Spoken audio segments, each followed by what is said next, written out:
You're up and it's still dark. Kick back with a cup of Joe. You know you've got friends waiting on 1620 The Zone. It's Happer and Schaefer. It's Connor and Mike. Listen on the radio stream or YouTube or podcasts. Anytime it feels right. It's Happer and Schaefer. It's Happer and Schaefer. It's Happer and Schaefer. It's Happer and Schaefer. It's Happer and Schaefer. It's Happer and Schaefer. It's Happer and Schaefer.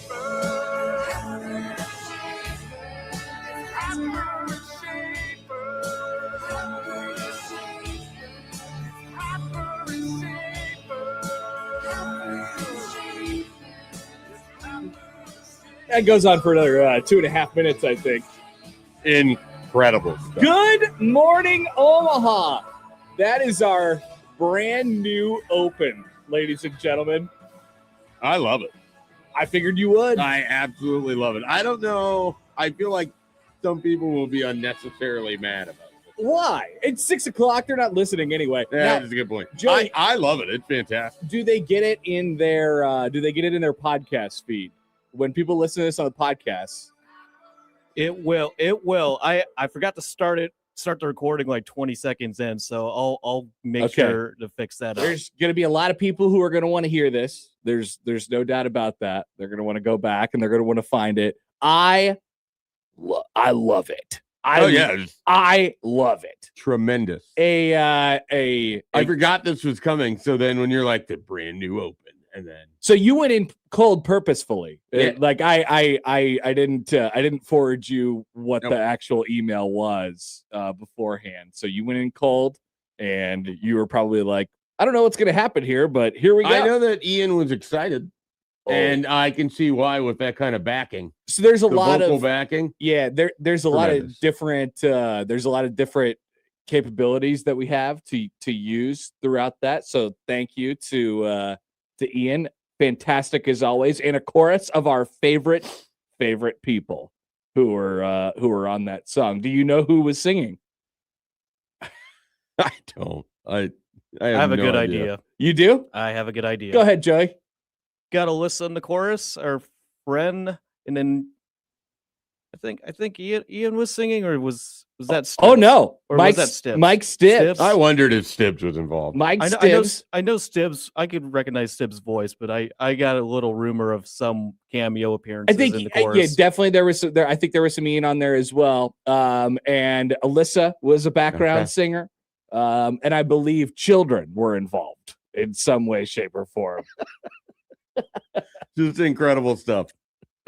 Just the vocal backings as they come in, into that Oh, I know. portion. Just if that doesn't get you ready to talk sports for the next 4 hours, I don't think anything will. I said that I thought it sounded like the finale episode of a 20-year-long sitcom run where like they're playing some stuff in slow motion of like some clips from Yeah, you throughout wanted the entire montages show. is what you wanted. Yeah, like the Yeah. people growing up, the characters of the show growing up, and then finally maybe the two people who really never got along the entire show hug at the end, and that song is playing in the background. We And their names are should- Happer and Schaefer. Over the course of time, we should take some like good promotional photos of us just hanging out and doing stuff like Like we're on like playing Cheers. hopscotch or things like that.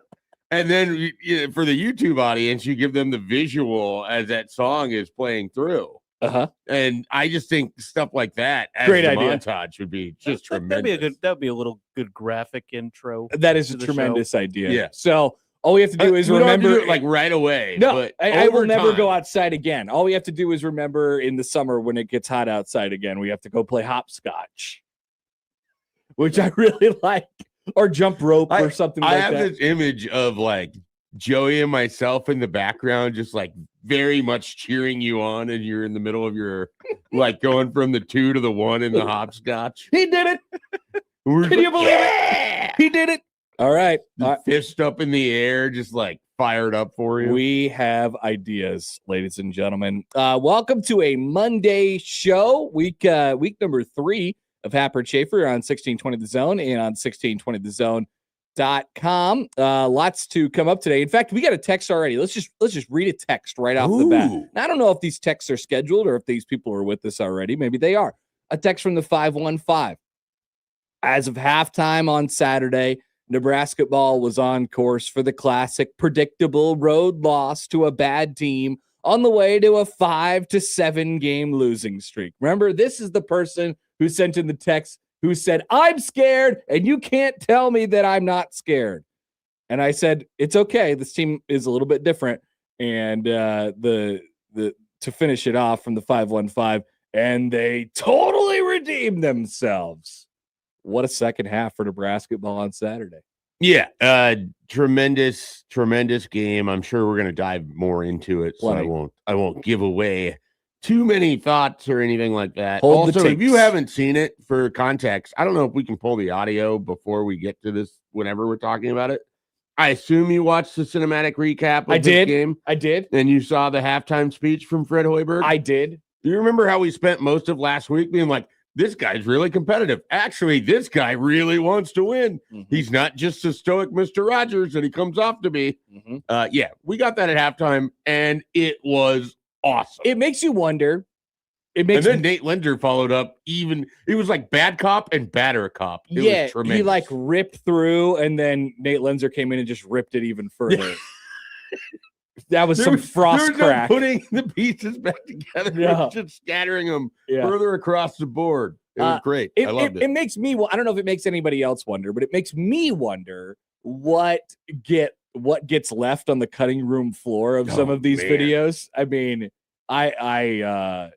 it's good stuff. So what you're saying is they what they need to offer is like a tier, and people can pay to get the director's cut. Of like, whoa, that's how you make extra NIL money. Whoa, you take these cinematic experiences that people love after big games, and then you sell like director's cuts or extended editions. Yeah, but then those would make they would make their way onto the internet, or like maybe you can figure out some kind of format where it's a one file that goes to your phone. You click on it, it can't go anywhere, and it disappears immediately. You could only watch it one time or something. Like Pretty much.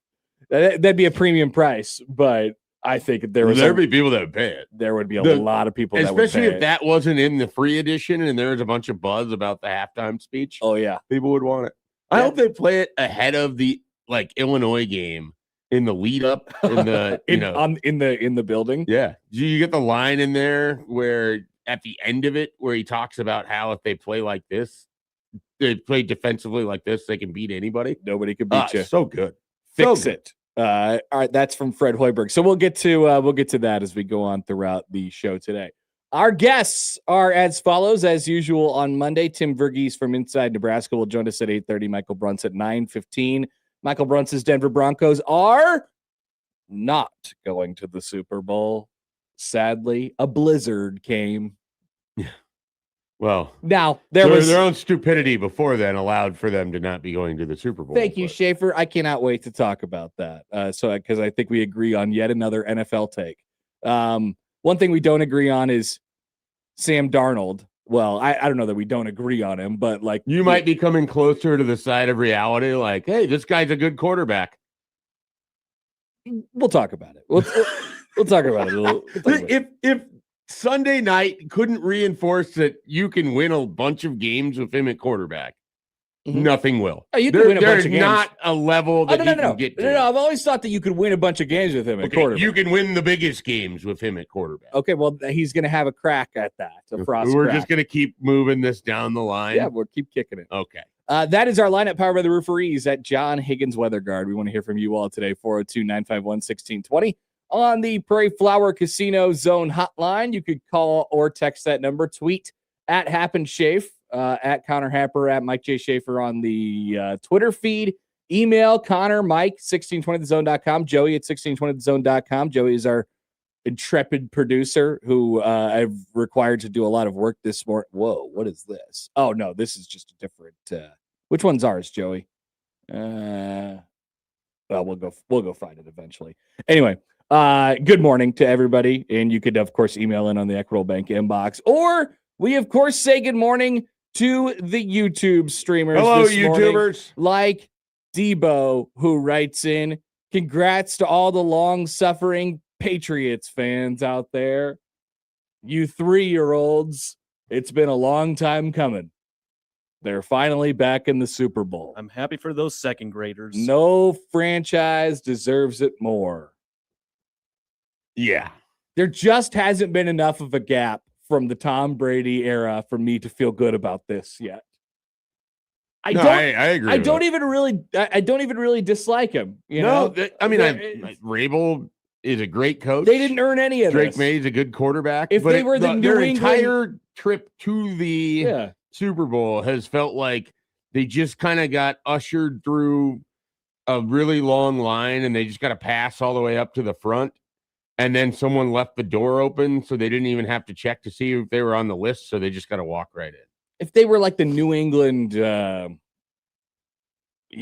they were the New England Revolution. Yeah. If they were the New England, like any mascot, literally some UFL mascot or something like that. The Renegades or something like that. Is it the Arizona Hotshots? If they were the Arizona Hotshots, the New Jersey Generals, if they're any of those things, I would not care. I'd be excited for Drake May. I would enjoy watching them play. They have this nice, tough edge to them. They won on the road in the playoffs. Yeah. They beat 2 incredible defensive teams in a row in adverse conditions. I would love this team, but I can't. They are the New England Patriots. And they've won many, many Super Bowls in recent years.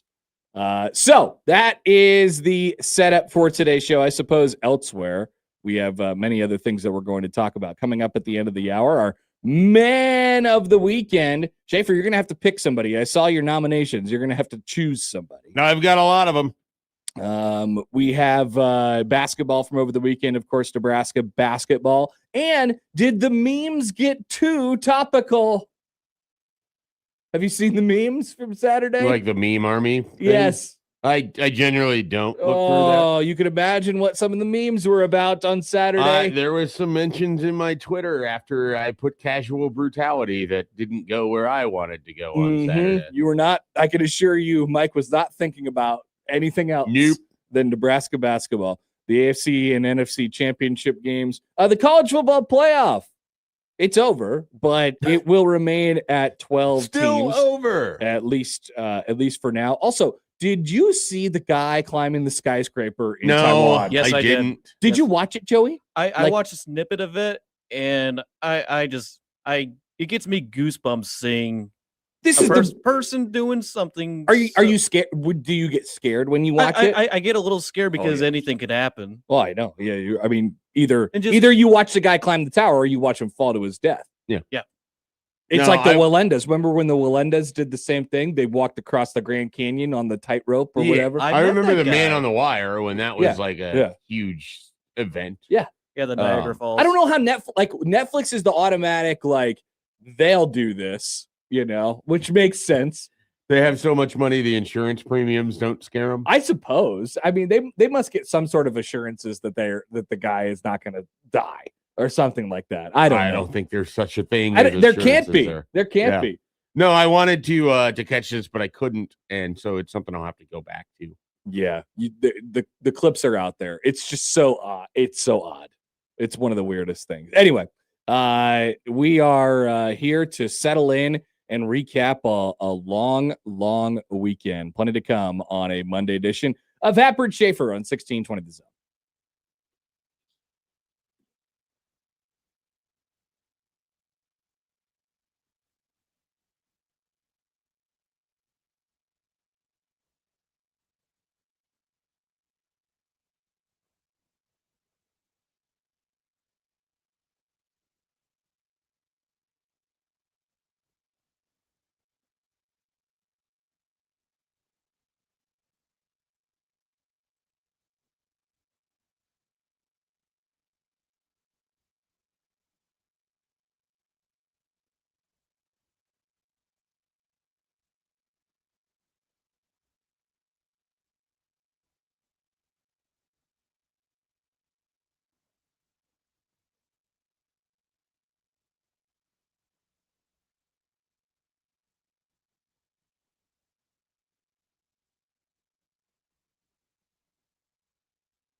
As do the AFC Championship game from yesterday. The New England Patriots are on to the Super Bowl with a 10-7 win over Denver. I believe Schaefer predicted 16-10. I didn't attach a score to mine, but let it be known that it would have been somewhere in that general vicinity. Yeah, nobody was expecting points.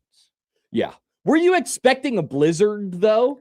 Not with how the game started, and then as it was beautiful. Yeah. It was outside of the kicking, I guess, and the quarterback play and the offense overall. I mean, it was a tremendously aesthetic game. Just watching that snow when they did the when they did the shots of like the start of the game, the end of the first quarter, the halftime, the start of the third, and like you're watching it slowly start to, and then you see what it looked like. More and more white, more and more white. It was excellent. Yeah, it really was. It definitely was. And I didn't know. I don't know if they knew. No, like it didn't feel like they were really prepared what was going to happen. I suppose that's kind of what happens in Denver. Like it just, I mean, you spent enough time in Denver, like occasionally it will be really, really, really bright, intense sunshine for a long, long time. You'll get and like then a it will dump, thunderstorm or something that'll roll through. Yep. And then it will dump 9 feet of snow and then it'll be sunny again. That's kind of how it works there.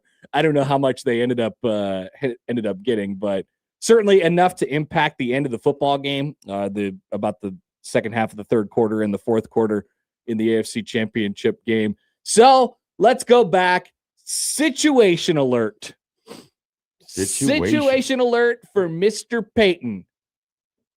What do you do, Mike Schaefer, when you are nursing a 7-0 lead in a defensive first football game with an opportunity to take a 10-0 lead? If you had just kicked let's see, how long would that field goal have been?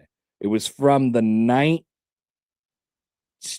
from the 14, but I don't remember it being that close, but 31-yarder them. Yeah. With a chance to take a 10-0 lead. Once again, defensive first football game in the second quarter. What do you do? I think you look at it from like 3 different angles.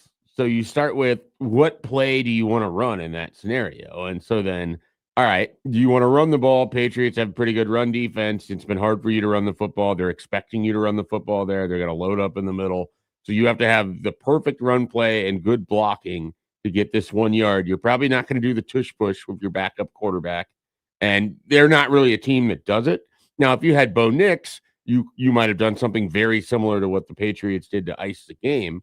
Instead, that was a perfect call. Instead, you have Jarrett Stidham. And the thing that I don't like about it, okay, you're going to go for it. You got to have a high percentage play. You're having your backup quarterback pass. Like, I didn't love the play. They also did the classic take a timeout and think about it, and then go for it, and then come up with a crap play, and then don't get it anyway. The whole sequence of events was bad, and this comes back to what we talked about. And Sean Payton's not on the level of Dan Campbell or certainly Ben Johnson, where he's just going for it. But that's why I felt like it was out of character. That's why he's been more aggressive this year, having watched a lot of Broncos football because I picked them, or they're just a classically entertaining game every week. Like, I mean, this one wasn't entertaining, but it always comes down to the end. And it's like what we talked about after Ben Johnson. Like, sometimes those field goals you pass up early in the game, later you're like, oh man, it would have definitely changed the outcome of this had we just grabbed the 3 points here. And that was certainly one of them, where you go up 2 scores on a day where your defense, like, Denver is not playing in the Super Bowl, and the defense was Herculean throughout that game. Yeah. It was a flea flicker, a naked bootleg, and then 2 other scrambles. That was basically all they did. That was it.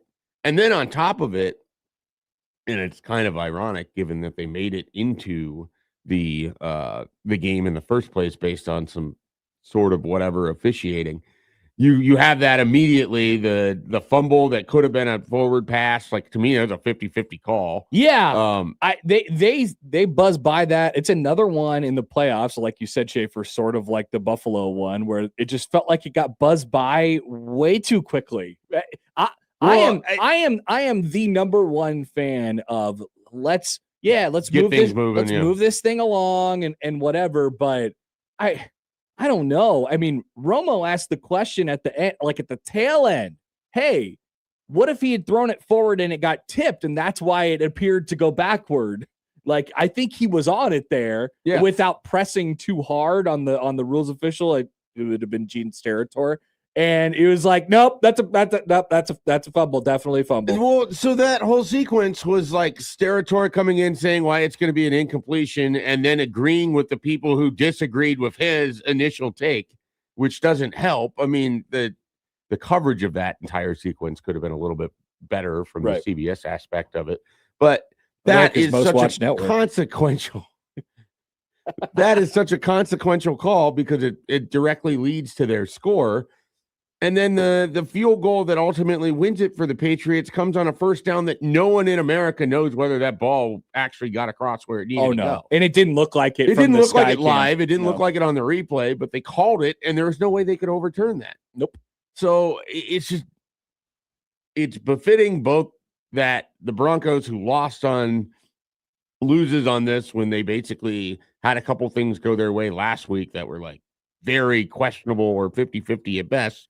And then it's very fitting that the Patriots, of all teams, benefit from just an official judgment call in a weather game to then go to the Super Bowl. So I thought the Broncos defense, like, man, that has to be so hard to be sitting in that locker room after that game. Yep. I thought they outplayed the Patriots in pretty much every measurable way, except if they would have had Bo Nix, it felt like they win that game 17-7.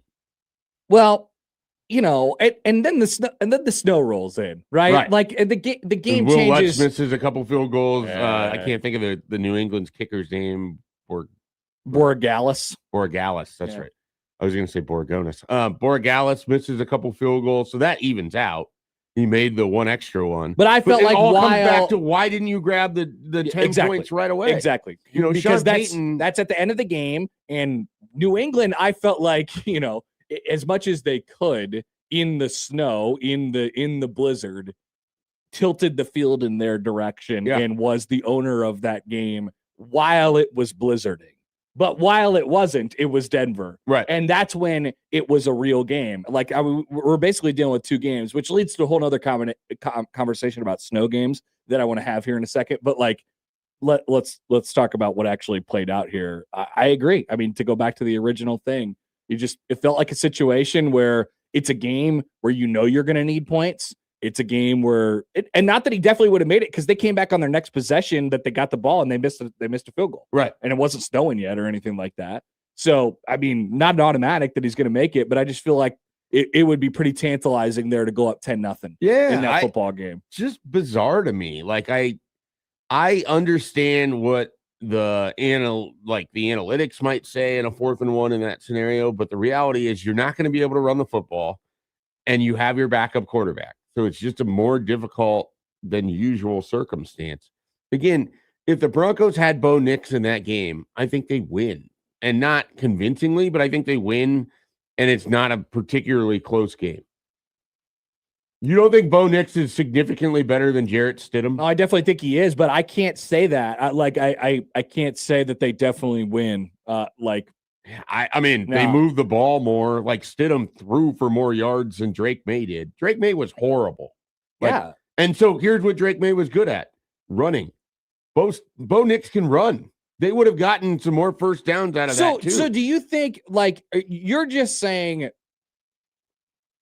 because it was 10-7 when the snow came, and then by that time the game was over. Mm-hmm. So you're just saying they would have had a bigger lead by that point? Yeah. Well, what the defense did to May. Yeah, I'm not convinced on that. He didn't even have 100 yards passing. I didn't think Stidham was terrible. I thought he was like really, really jittery, made the big throw. Yeah, no, I mean he made a couple plays early and then was pretty much horrible the rest of the game. Was running for his life a little bit too much. Again, you put someone who's a better athlete, better player in that spot in Bo Nix, who also has better chemistry with other receivers. Yeah. The other thing that was weird is Stidham was like targeting our little Jordan Humphrey most of the second half, and he's the Broncos' fifth wide receiver. Yeah, I also but like you also get more variance there, and it's a game where you cannot turn the football over, and obviously it happened with Stidham. I don't know that you get more variance with Bo Nix than you do Jarrett Stidham. No, I'm just talking about higher high and lower low. Right. I don't know that Nix's performance would have been worse than what we saw from Stidham by the end of that game. Yeah, I'm not convinced of that either. But what I'm saying is like you get a different, like it's a different, like there's a potential for disaster more. I think in a situation where he's running around for his life and is dying to make plays, that's the way he is. I'm just saying with that athleticism and as many times as they needed someone that could get away from the pass rush, or in that 4th and 1 scenario, you have Bo Nix, you feel a lot better about going for it on 4th and 1 with his mobility. Probably. All these different things. I'm not super convinced that they would have won with him. Yeah, I think it's pretty obvious Denver had the better team, the worst quarterback, and lost the game by 3 points in that scenario. And they also came up on the losing end of two very, very, very judgmental calls. Here is Matthew on YouTube. Bo Nix gives the Broncos 7 more points, in my opinion. Maybe played bad, but he did just enough to win. Stidham didn't. There's a reason Stidham is not a starting quarterback. Like I'm not like a huge Jarrett Stidham guy here. Yeah. I'm just saying we're talking about a playoff game with 2 excellent defenses where half the game was covered in a blizzard. Right. I just think points are more at a premium than you guys probably give it credit for. Yeah, I'm not saying that the Broncos are going to go put up 28 points, but I'm thinking they could. Do you not think that they would have scored more than the 7 that they had? I'm not convinced of that. No, that's insane to me. I'm not convinced of that.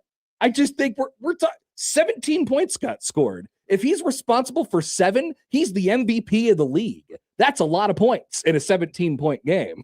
You know what I mean? Yeah, and I think the argument is that only 17 points got scored because the Broncos couldn't take advantage of stuff in that game with Jarrett Stidham. I get it. And I'm just saying that you can't give Denver those points because of how the game looked. Yeah, I would have given Denver those points before the game because I would have thought that Denver would have won outright easier, and we both took them. I picked them to win without him. So I mean, and we both said on Friday that I didn't think that it was going to be too significant of a drop off. Yeah, I thought that basically they would be able to back up quarterback their way, shut down New England, and effectively they had the opportunity to. They didn't make the field goals. Sean Payton didn't take the field goal. But I also felt like Nix would have been more dynamic in certain situations that you just didn't have with Jarrett Stidham, which would have created more offensive opportunities. Potentially. Yeah. Potentially turnover. I mean, yeah. And you got the turnovers anyways from Stidham. So it's not like he was so cautious that I know. So it kind of works. The turnovers already happened. So I think that's baked into this whole thing. Yeah, well, I mean, I guess we'll never know. Buff, well, yes, we can't go back and play the game with Buff Scorpion writes in, holy bleep, Connor is an idiot. Bo easily scores more than 7. The hell are we doing? I don't know, man. Like, I don't know. I watch the football game just like everybody else. Yeah. I watch both quarterbacks play. I watched Drake May, who was one of the better quarterbacks in the league all year long, go like 10 of 22 and throw for like 4 yards the entire game. It is a defense-first football game in the playoffs, and I understand what Bo Nix gives you as far as more athletic capability. I also think you're probably not giving Jarrett Stidham enough credit for his athletic ability. But I'm not like a huge Jarrett. Why am I getting backed into the Jarrett Stidham corner? All I'm saying is I can't be sure that if Bo Nix is the winner, or if Bo Nix is in the game, he's absolutely the winner of it. I can't say that. I feel comfortable saying. I'm not. I do not. So that's the other thing about this game. obviously completely affected by snow. And there is a conversation going on social media about whether they are good or not, whether you like them or not from an entertainment perspective. And I think we had a game that, as I said last Sunday, I said, I hope it snows 800 inches in Denver this Sunday. How many feet is 800 inches? It's a lot. It's a lot. I don't think we got that much, but it was plenty to affect the game. And, now you got me thinking about how many feet 800. It's like 65 feet, I think. Yeah, I would say 65 feet. I thought the game, because of the two defenses and because of the way the two offenses were playing and the whole quarterback thing, whatever, I thought the game was probably befitting of a snowstorm. And the way it played out before the snowstorm came, it looked like, oh boy, these teams, not that they could use a snowstorm, but they look like they're already playing in a snowstorm. So why not have a snowstorm come and then just complicate the entire thing completely? I love it for entertainment. If I'm a Broncos fan today, I probably feel like, hey, maybe if that doesn't happen, then we have a chance to be in the Super Bowl today. And that's just the way the cookie crumbles. Obviously, the team who would have lost that game either way probably would have been thinking that. It had a serious, profound impact on the game. And it made people wonder out loud, which I really couldn't believe. It made people wonder out loud on social media whether it was even good, or like all games should be played in a dome or something like that. No. Because we don't get we don't get true results with when it snows. I get annoyed when every meaningful football game gets put indoors. For the Super Bowl is either always somewhere where it's warm or, has to be played indoors, because at one time there was a Super Bowl in the snow and the Broncos lost by 1,000,000 points to Russell Wilson when he was good at football. So, that's the only Super Bowl I can remember that ever had an element of cold weather involved with it. That game was way over before the snow came. This is the Meadowlands. Everyone was miserable with the entire thing. I want to ask you this question, because it might drill in on just your viewpoint of it. Which do you think is a bigger root cause of the Broncos not being in the Super Bowl today? Is it Bo Nix breaking his ankle, or is it the snow that came in the second half? Bo Nix. Okay. I think it's Bo Nix as well. I famously, just a few minutes ago, feel like Bo Nix would have scored at least 14 points. 14? We're up to 14. We're past 7. I mean, that's 2 touchdowns. I don't think that's I don't think that's an obscene number. Yeah. And given how they moved the ball, I think they would have moved it a little bit better with him. And that's still only up to 2 scores in a game. I just can't say that, but I understand. Yeah. And sadly, we will never know. Did you see the post, back in the locker room area interview of Sean Payton? No. Before the I turned it over immediately. Yeah. So they go back to him. I don't know if it's Evan Washburn or whatever was Evan Washburn in his hair. It could have been Tracy Wolfson. I don't know which one was the actual person doing the interview here. But they're talking to who's normally he's got a quip, or he's very quick or whatever. He couldn't even find he looked catatonic at that. And one, he also, because he's an older man, his nose is a little bit bulbous, and he'd been outside in it's cold. The frigid conditions for 5 hours that day. It made me realize, one, how old he is, and just how frail looking, and then just so utterly devastated. And he's been through this before. They've had some really, severe listening. He can rattle off a quick text on all of them, but they've had some pretty devastating losses, or he's had some devastating, like a man who just had gone off to war and saw every one of his people just slaughtered right in front of him. That's the way we get to see Kirk Ferentz every year. Kirk Ferentz only coaches against Nebraska in the cold, and remember that one year they ran into him and his lip split and he was bleeding.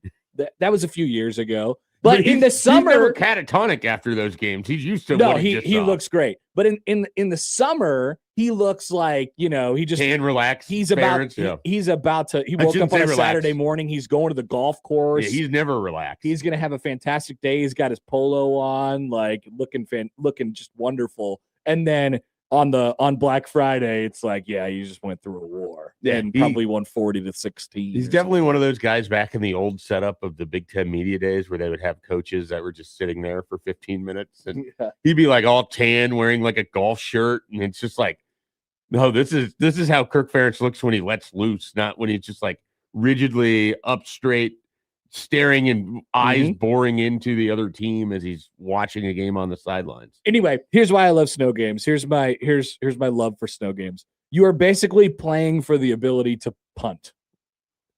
You are playing for the field position. Yeah. It changes the game so dramatically and completely, and it's not about who is most prepared for it or anything like that. It's to some element about the luck of the draw, and so it's about not screwing up for 3 plays consecutively, so you can punt, get off a snap, get off a punt it hopefully as much as 40 yards, and then play defense and then do the same thing. You're trying to tilt the field in the way, in the direction of yourself. And the theater is baked inside if the offense will drop the ball or if they will turn it over during that period of time. It's great. I hope we never lose snow games, but I know apparently there's some people now who are like, yeah, actually just play all the games in a dome. Pass. And I don't know what's wrong with these people. That sounds like the NBA bubble. Nobody wants that. So here we go. Here's D pick on Twitch. Yeah, you're right. I love when games are decided by luck instead of the best players in the world battling it out. Literally every sporting contest is decided by luck. All of them. Like sometimes the luck is that this collection of team or players come together on one team and demolish that other one. But it's an element in everything you do. Yeah, it's an equalizer, I would say. Like, it's not, and that's like we'll get into especially in the NFL where like the talent gap isn't significant between one team or the other. Like if it all of a sudden flashed snowstorm at Ohio State versus Bowling Green, would Ohio State fans have the right to be mad? Probably. Probably. The argument there and the argument to me here is like, was either team more equipped than the other to win in these conditions? No, they both are outdoor teams that play in this type of game. No, but that's what I'm saying. Like they're more equipped just from the perspective that they have more talent. Sure, yeah. Right? So you're always going to choose talent. So obviously, instead of winning 66-0 for Ohio State, maybe they win 21-14 or something like that, or maybe they don't win at all, and that's why that's the argument from the other side at that point. All right, let's take a quick timeout. We'll be back. Our man of the weekend, Schaefer. You have to select. I'm sorry, just one. Yes, you have to select. It could be a man, it could be a woman, it could be a thing. It doesn't even have to be a person at all. We will do that when we return after this on 1620 The Zone. But first. Yes, that's right. A word from Underdog Fantasy. Football's biggest game is right around the corner, and you can get in on all the action with Underdog right now in Nebraska. If you're not on Underdog yet, then you are in luck.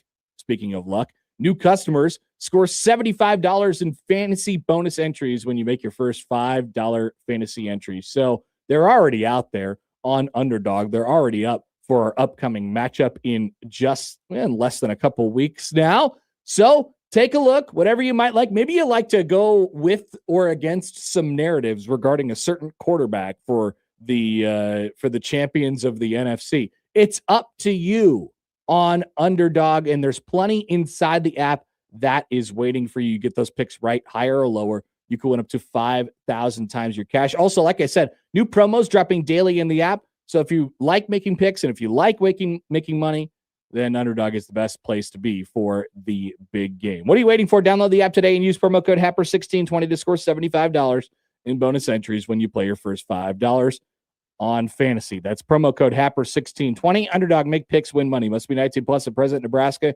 Terms apply. See assets.underdogfantasy.com/web/playing. Get terms _DFS_.html for details. Consider with your play. Call 1-800-GAMBLER. Visit www.ncpgambling.org.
right.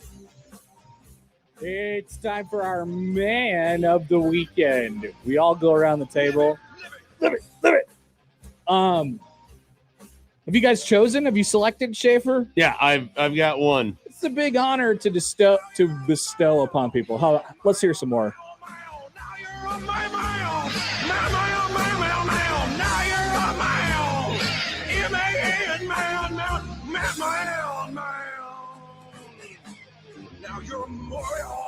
Perfect.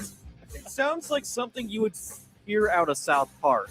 Well, that's very interesting, Joey, because it is. Okay, I was right then. I'm trying to think of the episode then. You nailed it.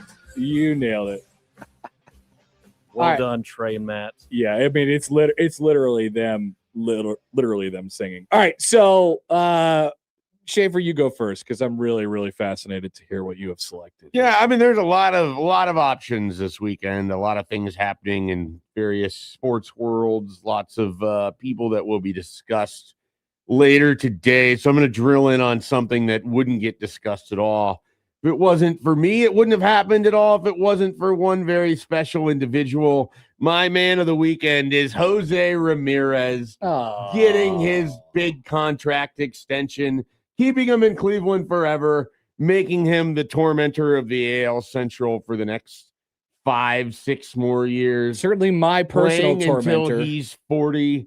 Jose Ramirez, a surefire Hall of Famer someday, and potentially one of the best third basemen, if not the best third baseman of his era.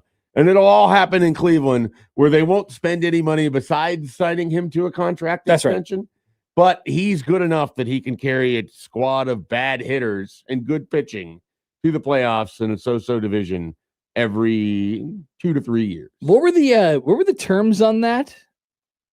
It extended it out to 2032. So I don't remember how many 7 years, 175. So it basically that's a pretty sweet hometown deal. Oh yeah. Well, and it's deferred. He's deferring a bunch of money. He wanted money. He didn't need any more money now. He wanted it for after his playing days. And so they came to an agreement on that. He didn't really want market rate because if he did, there's no way Cleveland would have paid it. So he wanted to stay in Cleveland, which is a weird sentence. Yeah. Nobody says there is someone who wants to do it. There's nobody says that in baseball, especially. And I get to benefit greatly as he is my favorite player on my favorite team. And I don't have to be sad like I was, all the other times I traded good players. Both of our favorite players on our favorite teams have now have sweet hometown deals that will keep them in their places for a long time. There is one difference, though. There's no opt-out for Jose Ramirez. So that's kind of where the opt-out isn't for a long time. Yeah, well, it's where you get worried whenever that shows up. But if Kansas City builds a new stadium and there's a bunch of enthusiasm, I don't think they'll have any problem. Why would you opt out? So, yeah, exactly. I don't know what will happen to the whole sports complex down there by Raytown, but it'll flatten. That's what's going to happen. It'll be just a big parking lot. It will be. It already is that, but it just has 2 stadiums. Would you like to guess or do you know who the second highest paid by year Cleveland Guardian baseball player is? It'd be Quan after arbitration, but I don't know if it's not Quan. So I guess they bought out Bybee's years of arbitration. Oh, that's right. Yeah, it is. And he's like $7 million, maybe? It's 9.6 against the luxury tax, apparently. So, that's, they almost got another $10 million player. Wow, look at that. Go Cleveland. Yeah, and then they're spending like $4 million on guys like Sean Armstrong and Austin Hedges. Correct. Those are the next 2 on the list after Quan. Yeah. And then it just drops off pretty severe from there. Wow, they really do not pay anyone. Nope. It's a ton of fun. They have like the second lowest payroll in baseball now, which is amazing. In 2017, they spent $150 million on one of the best rosters assembled in baseball. That is absurd. And now they spend $70 million. It's great. I love it. Jose Ramirez. That's good. I'm really happy. I'm genuinely very happy for you. People in baseball should be happy. I love when that happens. I love when guys get extended. It can for their happen. hometown It just teams. takes an incredibly unlikely superstar with the desire to stay in a city that most people don't ever visit in their life. Joey, do you have a man or a woman of the weekend? I got someone in particular from the basketball world. You think this guy was going to be a multi NBA champion, but his career got cut short due to a severe injury thanks to a head coach that put him in a game that was long over. No, he said it wasn't his fault. He said it wasn't his fault. But I'm going to say Derrick Rose because he had his jersey retired a couple days ago in Chicago, and Chicago won on the buzzer beater against my beloved Celtics. I was able to watch that game and was a little heartbroken to see that happen, but it is what it is. It's good for the Bulls Nation to get something good every once in a while. Thank you. But nice job by the Chicago Bulls, who just finished up their fourth. Joey an anti-Tibbs guy? Yeah, I mean, maybe. Are you? I'm not a huge fan of him. I mean, he was the coach of the New York Knicks for the last few seasons, so they beat my Celtics. He used to coach. He used to be an assistant coach for the Celtics when they won the 2008 finals, but then he left for the Chicago Bulls job. My thing with Thibodeau is that he basically everywhere he goes, he chews up and spits up the roster, and then by the time it's over, all of those players will have less years on their career than they would have before. Mm-hmm. Like, good coach, but you should know what you're getting when you sign up for him, and it's that he's going to ultimately leave you in shambles roster-wise. Derrick Rose said at his seventh Derrick Rose night, he said, "Everybody wants to blame Tibbs. Don't blame Tibbs. It wasn't Tibbs' fault." So I thought they were going to do the thing at halftime, but then because I saw they were doing a little mini concert, they had I think Keke Palmer out there performing, but then they said it was going to be 20 minutes after the game. So I wasn't able to watch it post game because I flipped the TV and I don't think my NBA League Pass would be able to carry it. But it was an interesting little concert, I would say. Yeah, it's like the sixth Derrick Rose night, at least. And there will be 7 more after this, because anytime they could get some of the fans from like my generation back into the building, they're gonna take the ability to, because the Bulls have famously not been that good for a long time. No, and the best times they had was when Derrick Rose was the MVP. Like the 2011 NBA MVP, and then they were the 1 seed in the playoffs that year, I think. I think so. Yeah, they were, and they lost to the Sixers in the first round because of the injury. Okay. My man of the weekend is, this is pretty, it's just an excuse for me to talk about some other things. So my man of the weekend is Illinois' Keaton Wagler, who dropped 46 points at Purdue on Saturday. Have you seen this? Have you heard about this? Oh, I am very familiar. Holy crap. That was a performance from him on Saturday. I'm going to pull up. He was really good in the Nebraska game in December. Yeah, he had like 25 or something like that. I mean, you can just tell he's good. Yeah. Oh, yeah. So flops a lot, but good. So freshman kind of came out of nowhere, like didn't play on the shoe circuit in Kansas City, like and ends up at Illinois, drops 46 at Purdue to get the win there. Goes 9 of 11 from 3. So he goes, let's see here, 13 of 17 from the field, 4 assists, and no rebounds. But the 6'6" freshman Keaton Wagler went off for Illinois, putting them in position to have a big week. Of course, they visit Nebraska on Sunday. Big win against Purdue, which is a giant game for them. Purdue, of course, takes their second loss in conference. But I just want to use this as a segue to play audio from his teammates who absolutely do not care at all what they say in front of cameras. So let's go to Jake Davis first. This is Illinois' Jake Davis talking about when he knew that Keaton Wagler was going to have the day that he was going to have. When you're like, bro, Keaton's feeling it. When he got to like 24 in the first half, I was like, this shooting, like he's making everything. We got to keep getting the ball, and we did. And we did. Yep. It was like bleep. This bleep's shooting. Yeah, that's probably an interesting realization. Then we heard from another member of the Illinois squad. This wasn't regarding Keaton Wagler. This was from Tomislav Ivasic after the game, who was nursing an injury coming into the game, and there was some question about whether he was going to play or not. And here's what he said after the game about his likelihood of playing in said game. If we lost today and I wasn't playing, I would kill myself probably.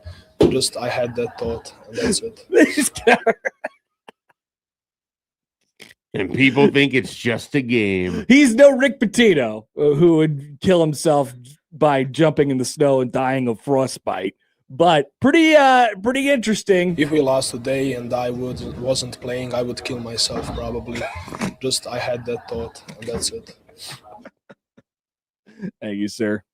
It's appreciated. Yeah, these guys are not media trained whatsoever. He said it so like matter of fact. Yeah, I know. Like, and like there's no other thought that would have crossed his mind other than just like honorably committing suicide. Yeah, the media was just sitting there like, oh, all right. Okay. Thanks. That answered your question, right? All right. Let's take a quick timeout. That's our man of the weekend. Back after this on 1620 The Zone.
All right, Nebraska basketball is 20-0.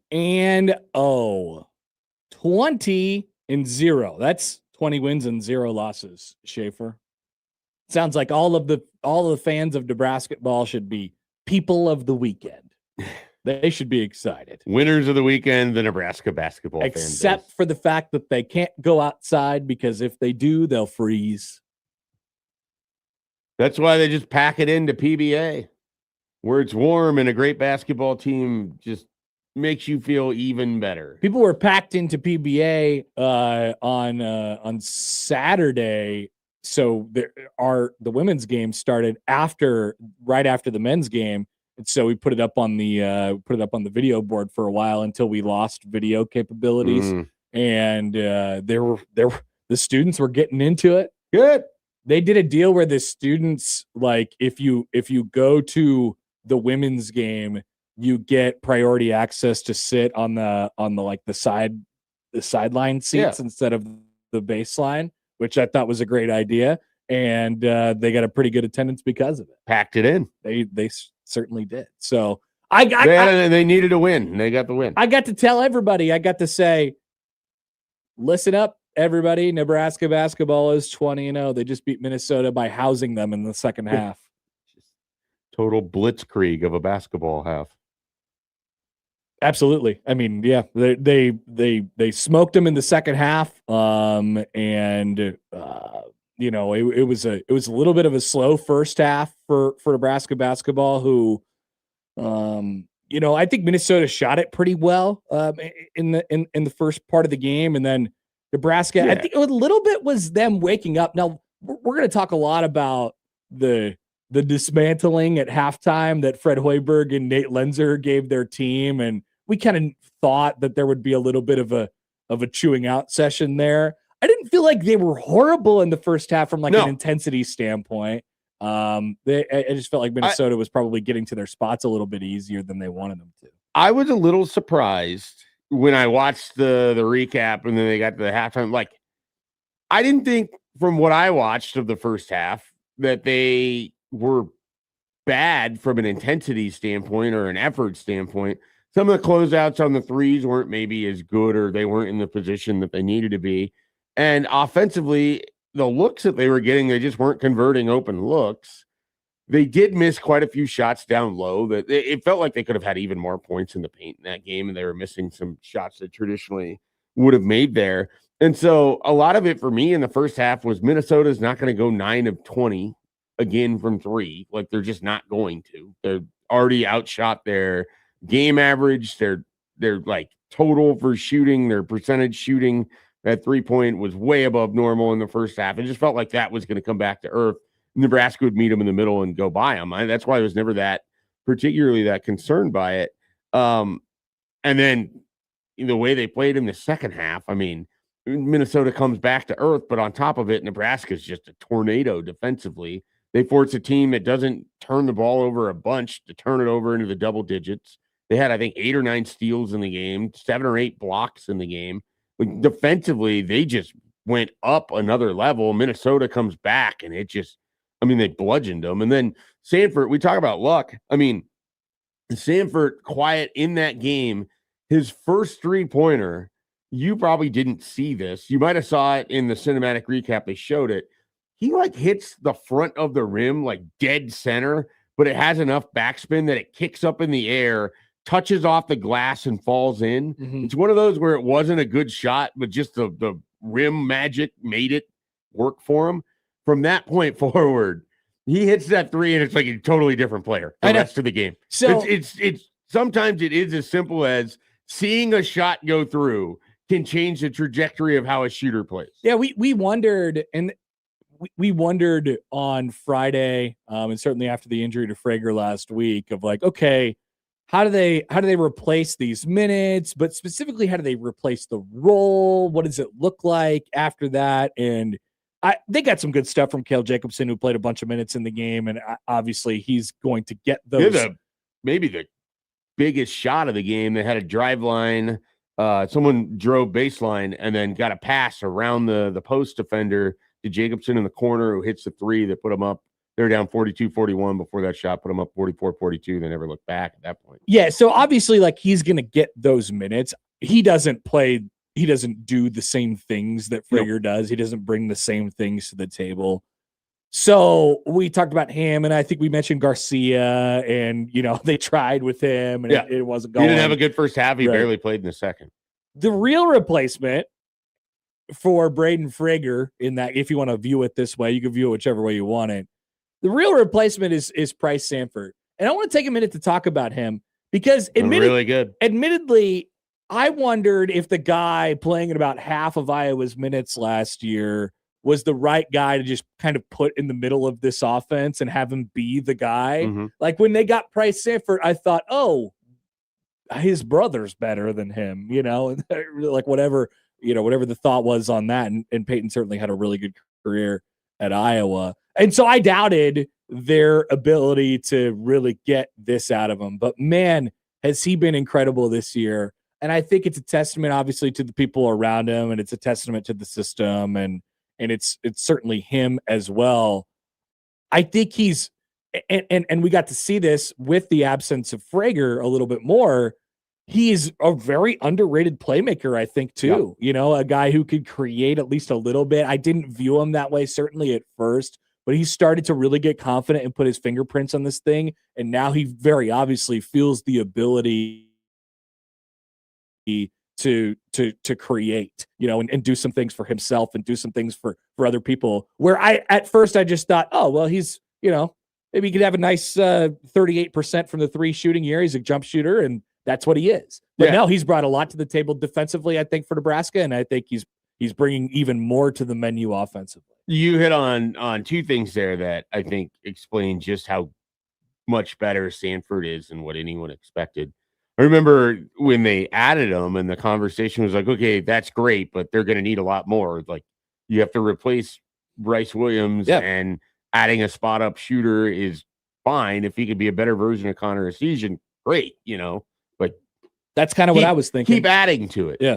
And then they do what they do for the rest of it. And you're just kind of thinking like, okay, they don't really have this guy who's going to replace Bryce Williams available to go ability to go get whatever shot he wants. And instead, what you learn about Sanford is he's not just a spot up shooter. And when teams play him like that, the backdoor cuts absolutely murder him. Yep. He can finish at the hoop and play through contact in a way that I wasn't expecting. And then you hit the biggest thing. Defensively, he's such a plus over what they had last year. And his length is such a deterrent for those skip passes. On top of it, he's got 4 blocks in Big Ten play, which you're not really expecting from him.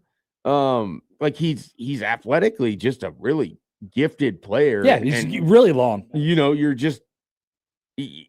I did not expect him to be as complete as he is.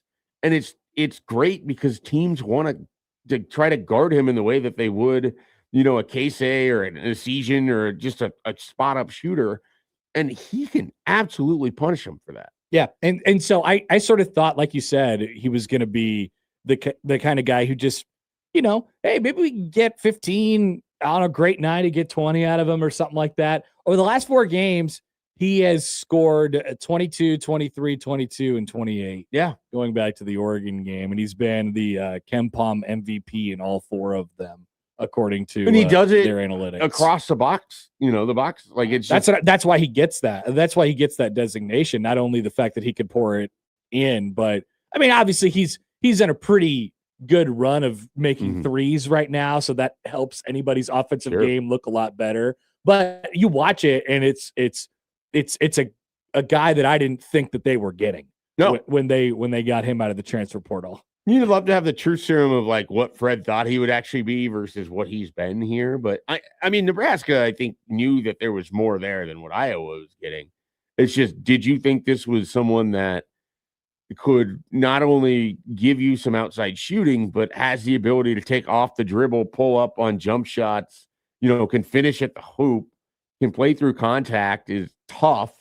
Like, is a little bit of an emotional leader out there on the court too. Really steadier, I think. Yeah, and it's like I said, the massive noise that PBA makes after he hits one of those threes, and just kind of like gets his hands up to halfway and like does a little thing with the fingers of like, come on. And this is the most I got. Yeah, this is all I got. That is as demonstrative as he's going to be in that moment, and it explodes the fans. So you have him. It's frost crack throughout the arena. Right. You have him, and then you have literally Fred's son on the floor, who had a monster first half for Nebraska.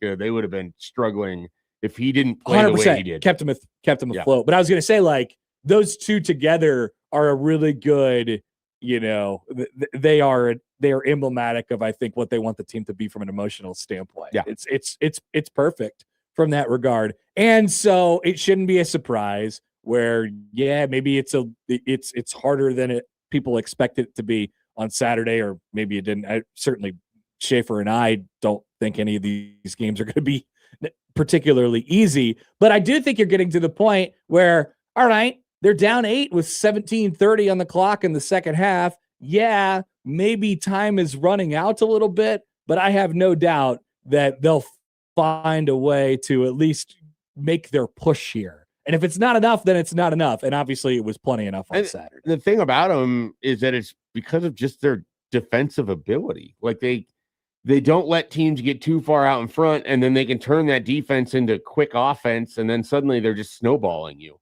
And before you know it, there's a 14-0 run that just turns a game where you were leading with a slight lead to now you're down double digits.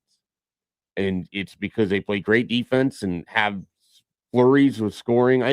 Offensively, they could be a little bit better of a team at times. I think there's no question on that. But the way they can just kind of attack in bunches combined with that defense, it makes them a difficult team. But it's what you want. I mean, you want a really, really tough defensive team to face, combined with an offense who, maybe they're not like completely consistent. You know what you're getting on an every night basis, but they could go full supernova.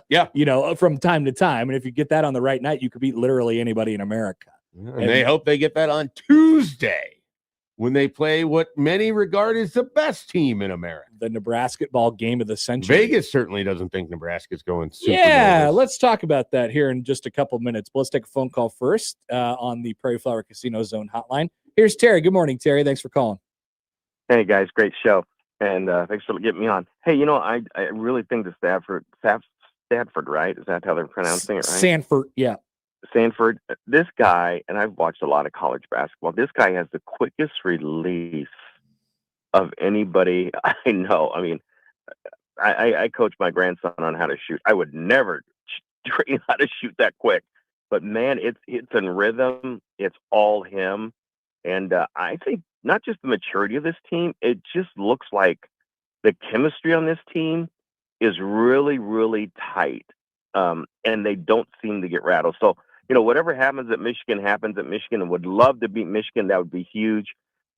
But, I kind of want to throw this out. You'll probably get some callers after this. But, winning the Big Ten would be big. But, man, getting one loss would probably help this team a little bit to stay on the edge, and, just after volleyball and all. And I just think a loss may keep them on the edge. So just want to know your thoughts on that. And I appreciate you guys. Thank you, Terry. Appreciate it. A different version of Jake Sorensen. Yeah. I don't really buy it for this because Terry, I think, you sort of answered your question there a little bit. They have such good chemistry. They have an uncanny ability to seemingly play the, Rule at the very beginning, he would talk about Matt Rule, Matt Rule. He would talk about playing Coach the plays. Matt? Yeah, Coach Matt, not Coach Matt, actually. He has a frontwards hat on. But he would talk about playing the plays, right? Play the plays, play the plays, play the plays, play the plays. And that is everybody's way of saying, like, we're going to handle our business that is right in front of our face and we have to do so with no emotion, no up or down. We have to do it in a vacuum. We have to do it devoid of the fact that we are 20-0 or 0-20. Like, none of that crap matters, and we have to be ourselves. And so, I think they have an excellent ability to tune that stuff out. I'm sure they're hearing stuff about themselves. I'm sure they're hearing how good they are, and all that. It hasn't stopped them so far. They're already the best team in school history. They're going to be in the top 5 today when the polls come out. You don't think that they hear that stuff? Of course they do. They love it. But still, when it gets down to these moments, they have the ability to lock in and find the best version of themselves. So not as to say that conversation won't happen if they lose at an inopportune time, and that inopportune time would be in the NCAA tournament early or something like that. Obviously that conversation, did they win too much of the regular season? Did they peak at the wrong time? And I think one thing that we're sort of finding with this team is that there is no peak. There is no peak. There is no valley. They're just straight through all the way. And maybe they win every game. Maybe they lose 2 or lose 3 or lose 1 down the stretch or lose 5 or something like that. But you know what you're going to get from this group. And so take the confidence in that. Because of that, I just don't think it matters. Yeah, I don't think they're going undefeated. So eventually they will lose a game, and assuming that happens in the regular season or even the conference tournament, like if they have an undefeated regular season, I mean, it's saying those words outside or out loud, or just chances are they're going to lose at least 1 or 2 of their next 4. I don't think it would change how they play, how they look, or whatever they do the next game. Like I think they're going to be the exact same team. Nailed it. Whether they win or lose, they were the exact same team whether they had Frager or not this weekend. They were the exact same team whether they were down 8 or up 20 on Saturday. And they were the exact same team that Fred Hoiberg and Nate Lenzer felt comfortable just completely tearing to shreds because they knew what they would get out of them for it. And so I just think they are very comfortable with who they are. They're an older team with Hoiberg and with Mast, and Sanford's played a lot of basketball and all these guys. And so I certainly don't think that they are overlooking anyone, because that's kind of been the mantra for them. I mean, they finish every one of those videos with anyone satisfied, and it's, bleep no every time, because they're not. Like, this is all just movement towards what the end goal is, and that's March. Yep. And we'll see what that looks like when they get there. And you only get this, I'll repeat it every Nebraska ball segment that we do for the remainder of the year. You only get this because of the demeanor and how your head coach operates. And he found people that represent an extension of who he is. And so there were some people in the chat or somewhere over the last couple of minutes talking about why does that happen? Is it the development and all these different things? And we were talking about Sanford and his sort of process. Yeah, it's development, of course, but it's easy to say that word out loud. What actually is it? You got a bunch of guys who have been here for more than 1 year, which I think if we're talking about college basketball in 2026, we're talking about 2-year cycles here. So in a lot of cases, the maximum is 2. In some cases on this particular roster, it's not. You have guys who have been around for 3 and 4 years. And then you are placing guys into a system where around them, it is already locked in. It is already stuck. That's why Sanford is able to come over from Iowa, not only do what he was doing at Iowa, exactly the same, but add to his game and continue to develop and grow inside of it. That's why that happens, because of guys who have been here for multiple years, like Sam, like Mast, like Berkay, these guys who just understand their roles completely. And then you could plug in the pieces around them that buy in and that understand it. And that only happens because of the head coach. But like you said before, Schaefer, I don't know that in Fred's wildest dreams, it works out this good for Price Sanford. Right. Maybe it does. If you could truth serum that situation, that would be awesome. But it has, and it's in no small part because of what's around them. Yeah. And do you think there's an element to this, and it might just be trying to fit the narrative to everything else, but is there an element of this to these guys ended up at Nebraska to play college basketball? So there's always going to be a little bit of an extra edge or chip of this is where you ended up versus being somewhere else because of it. These are the misfit toys. A little bit. Yeah. And so with that, it's harder for me to see them out thinking who they are or what they have to do in order to win. They have to grind out games. That's sort of what they are to get to this point. You have to have Cale Jacobson diving on the floor in a 30-point game while you're up 90 seconds, because that's who he is, and that's what got him to Nebraska in the first place. Sam Hoiberg has to play the way that he does, or he wouldn't have played on any college basketball team at this level ever. Mm-hmm. And this was his one opportunity. I do think there's an element to that. And I think, I think there's also an element to Fred Hoiberg's just a really good coach. Yeah, I always thought puts that people in positions to be successful, and whether it's Bryce Williams with his couple years in Lincoln, or With Sanford, like he clearly can evaluate talent and find guys who can fit with what he wants to do.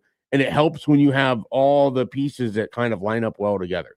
Well, it's such a different setup last year. I was actually thinking about that over the weekend than it was with Bryce last year. Yeah. Like last year, especially with Mast out, it was just like, yeah, let's just funnel the ball to Bryce, move really slow in the half court, and like let's get him his shots. Because you didn't have anyone else that you felt like could knock anything down with regularity, because Esijan could either score 19 points or go 0 of 10. Yeah. And now it's like you have a bunch of you have a couple of playmakers, a bunch of shooters, and then obviously the big guy, having the big guy in the middle who could both distribute and score is significant. And Berke's maturation as a player shouldn't be understated in this. I'm telling you, man, year 2 is like everybody better be looking at this, and there's 150,000 examples of this across college basketball.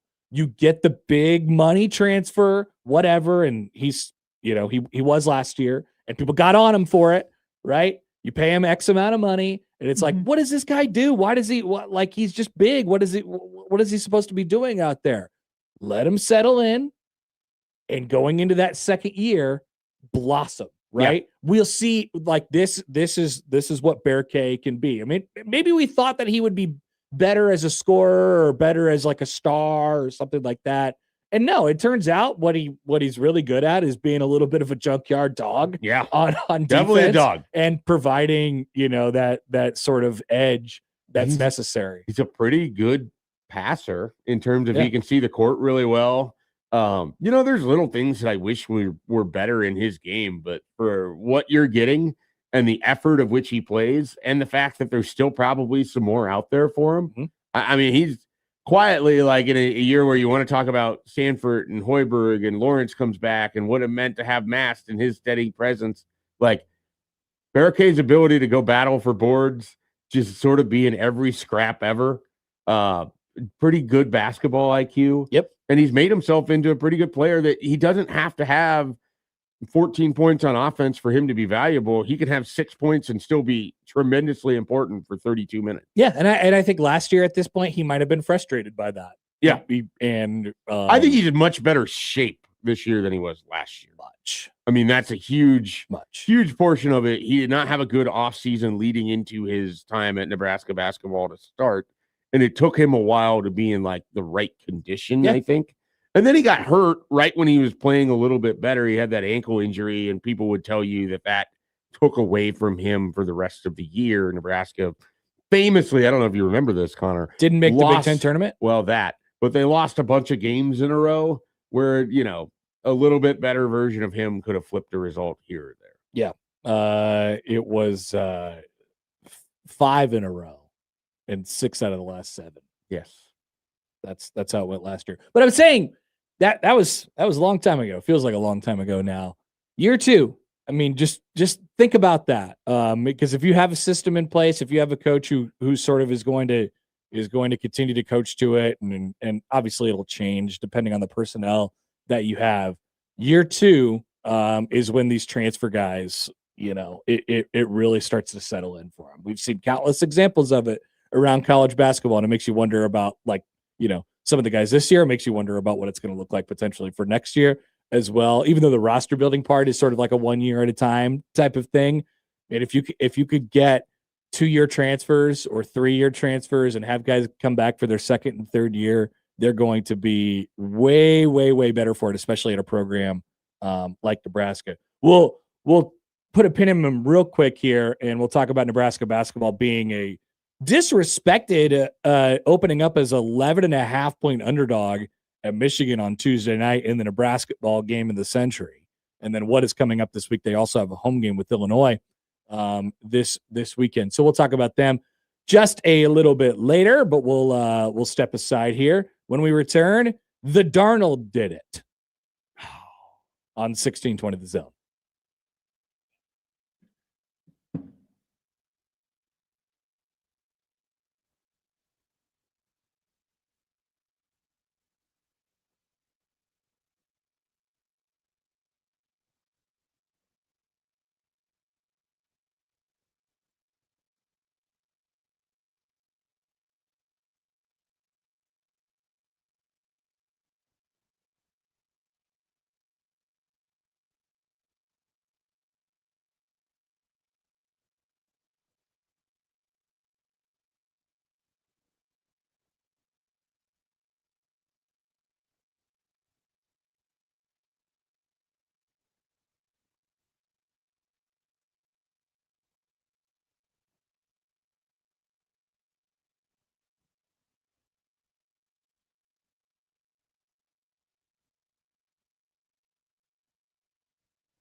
All right, so I guess stat of the day, although we don't have an official like stat of the day category here, but this was going around last night, and I think it got both of Schaefer and my attention, maybe Joey's too. I'm not sure about Joey. Are you much of a history buff, or are you interested in history? I'm interested in history. I kind of like some of the old stuff. Like some of the old stuff. All right, Some of the old stuff. let's see how he likes this one. All right, so there will be a new college who has produced both a U.S. president and a Super Bowl winning. Well, I suppose it doesn't mean there will be. There could be a new college who has both produced a U.S. president and a Super Bowl winning quarterback. So we have a few on the record already. Michigan with Tom Brady and Gerald Ford. Gerald Ford. Who was born in Omaha, Nebraska. People forget. Have you ever been to the Gerald Ford house? I used to live right next to that place. Look at that. I've only seen the signs. Yeah, I've seen the signs. I've never felt like I needed to go see the house. Miami of Ohio. Well, the house is not there. Has Ben Roethlisberger and William Harrison. Yeah, William Henry Harrison. William Henry. Do you know Harrison. why William Henry Harrison's famous in history? Happer? Yeah, he was in a song. You know, what was the song about? Well, I mean, his slogan was like "tip a canoe" or something like that. But no, that's not why he's famous. He's famous because he gave like a multi-hour speech for his inauguration in a heavy torrential rain. Got pneumonia and then died 45 days into office. So he's dope. The shortest serving president that we've ever had. That's a way to go out. Yeah. And it led to John Tyler, who then became president. Now, did he do the long speech out of, was he feeling himself a little bit, or why did he do that? Did he feel like it was necessary for the country? Yeah, I think at the time it was just thought that this is what you do when you become president. Also, the inauguration was in March. They used to have a much longer lame duck period, like the election would be in November. And then but if you think about it, people would have to travel from further away at that time. And Congress was not regarded as a full-time job or all of these things. But yeah, he gave like a multi-hour speech in the rain and then died shortly after. Navy has produced Jimmy Carter and Roger Staubach. Yeah, this is the one I probably would not have been able to get. I wouldn't have been able to get any of these for the record. I don't know where any of our U.S. presidents went to college. I have a lot of presidential knowledge based on history classes and just general interest. Great job by you. Stanford has produced 2 Super Bowl winning quarterbacks, Jim Plunkett and John Elway, and Herbert Hoover. Excellent. Nice job by Stanford. And then Delaware, Joe Flacco and Joe Biden. The Joes. So our 6th college could be the University of North Carolina. If Drake May were to win the Super Bowl, they already have James K. Polk in the bag for their president. They just need a Super Bowl winning quarterback. James K. Polk. Very I don't really have a lot of information about No takes on James K. Polk? Not really. I think he was the only bachelor to ever be president. Whoa, is that true? Unbelievable. Looks like him or Buchanan, one of the two. I don't see on the no, he had a spouse. Okay, so it's James Buchanan, who is the married in 1824, and he took office of the president of the United States in 1845. So yeah, not about James Buchanan was the nation's only lifelong dare you bachelor. Get James K. Polk and James Buchanan mixed Sorry, up. Polk. Sorry, Buchanan. What's up with that? They called him apparently James K. Polk nicknames Young Hickory and Napoleon of the Stump. What do you think about that? Those are nicknames. Look at this. They reconstructed a log cabin in Pineville, North Carolina, where he was born. I bet that has signs all over the interstate. Come look at this log cabin.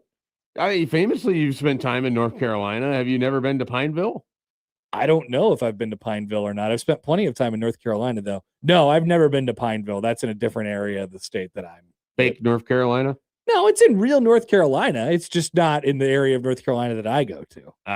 I'm a triangle guy. Okay. Raleigh, Durham, Chapel Hill, Wake Forest, you know, that whole area. The Research Triangle, as they call it. Shout out to the Research Triangle. Okay. I thought they called it Tobacco Road. Tobacco Road, whatever you'd like to call it. I just saw on TikTok recently that they are redoing so when we would go visit my grandparents, we would go to the minor league baseball games. So they had the Durham Bulls and the Carolina Mudcats were right down the road too. At the time, they were like the AA affiliate of a variety of different teams. They were moved to single A. They're now out of affiliated baseball entirely. The Mudcats died, but the stadium still exists, and so they're doing like a college. I don't know if it's a college summer league team there or like some sort of weird league. Yeah, and they're taking over that stadium. And I saw a TikTok about the behind the scenes of them like redoing that I think it's called the 3 County Stadium or something like that. It has a big water tower on it that says Mudcats, which is a great nickname for a baseball team. All right. Anyway, speaking of the quarterbacks in the Super Bowl, we already talked about Drake May and James K. Polk, not a quarterback in the Super Bowl. But how about Sam Darnold? He did it. A certain somebody that we know tried to take your victory lap on the fact that Sam Darnold isn't very good at a very inopportune time last night during the football game. I discouraged him from doing this, and yet it did not prevent him from doing it, sadly. But he made all the plays and made all the throws, and they were better. He was outstanding on Sunday night in a game in which there was a lot of trepidation as to how he would play against a Rams team that famously he struggled against in the 3 previous games. The one with the Vikings last year in the playoffs, he obviously got sacked. I think 47 times was the final count on that. And then 47 maybe? Yeah. Somewhere in that neighborhood. And then in the 2 Rams games this year, he won the second one because he played really well at the finish, but was horrible at the start. Had 2 interceptions, one for a pick 6. That was pretty bad. I think he had a 4 interception game against the Rams in the first one, and Seattle still almost won it. So he did not play well in the 2 regular season games. He finished very well in the overtime and all of that at the end of the one Seattle won, but there's question as to how he would play. And I thought you could tell very early in the game that he was going to be on point. He was good, Sam. Yeah, like you could just tell the ball was coming out and he was putting it in places. And the thing about him that made him a top 5 pick, it's interesting because he's become a journeyman quarterback. You forget the pedigree that led to him being a top 5 pick to begin with. He has an exceptional arm, not just like a good one. He has a cannon and he can put it into tight spaces. And then he's been gifted in each of his, last 2 stops. Incredible wide receiver. Oh my God. He has Justin Jefferson in Minnesota who helps make you look better. And then you have Jackson Smith-Njigba who full stop became the best receiver in the NFL this year. Agreed. Outside of maybe the one argument was across the field in Puka Nacua. And both of them are amazing. So it's a 1A, 1B type situation. He was unbelievable. I made Shelby, who did not care, watch the replay of his snow cone catch. The one-handed? The critical third down. You have to get it. And Darnold puts it on a rope and he just catches it in the palm of his hand. Yeah. Snow cone style while running out and of they bounds. had the slow-mo from the side too, where he looks, it's almost like the slow-mo of a bat making contact with the ball. It's just it's poetry. Yeah. He sucks it in. You know how we always have the was the ball moving as he's going out of bounds? Yeah. And then the ball's moving. Nope, just stuck. The ball is not moving anymore. So the stickum or whatever on that glove was just incredible. So it's not a problem for Sam Darnold, who all he cares about is whether they win the football game or not. But he is probably, for the Sam Darnold haters, of which I probably am one, is the thing is this: he has an incredible defense. And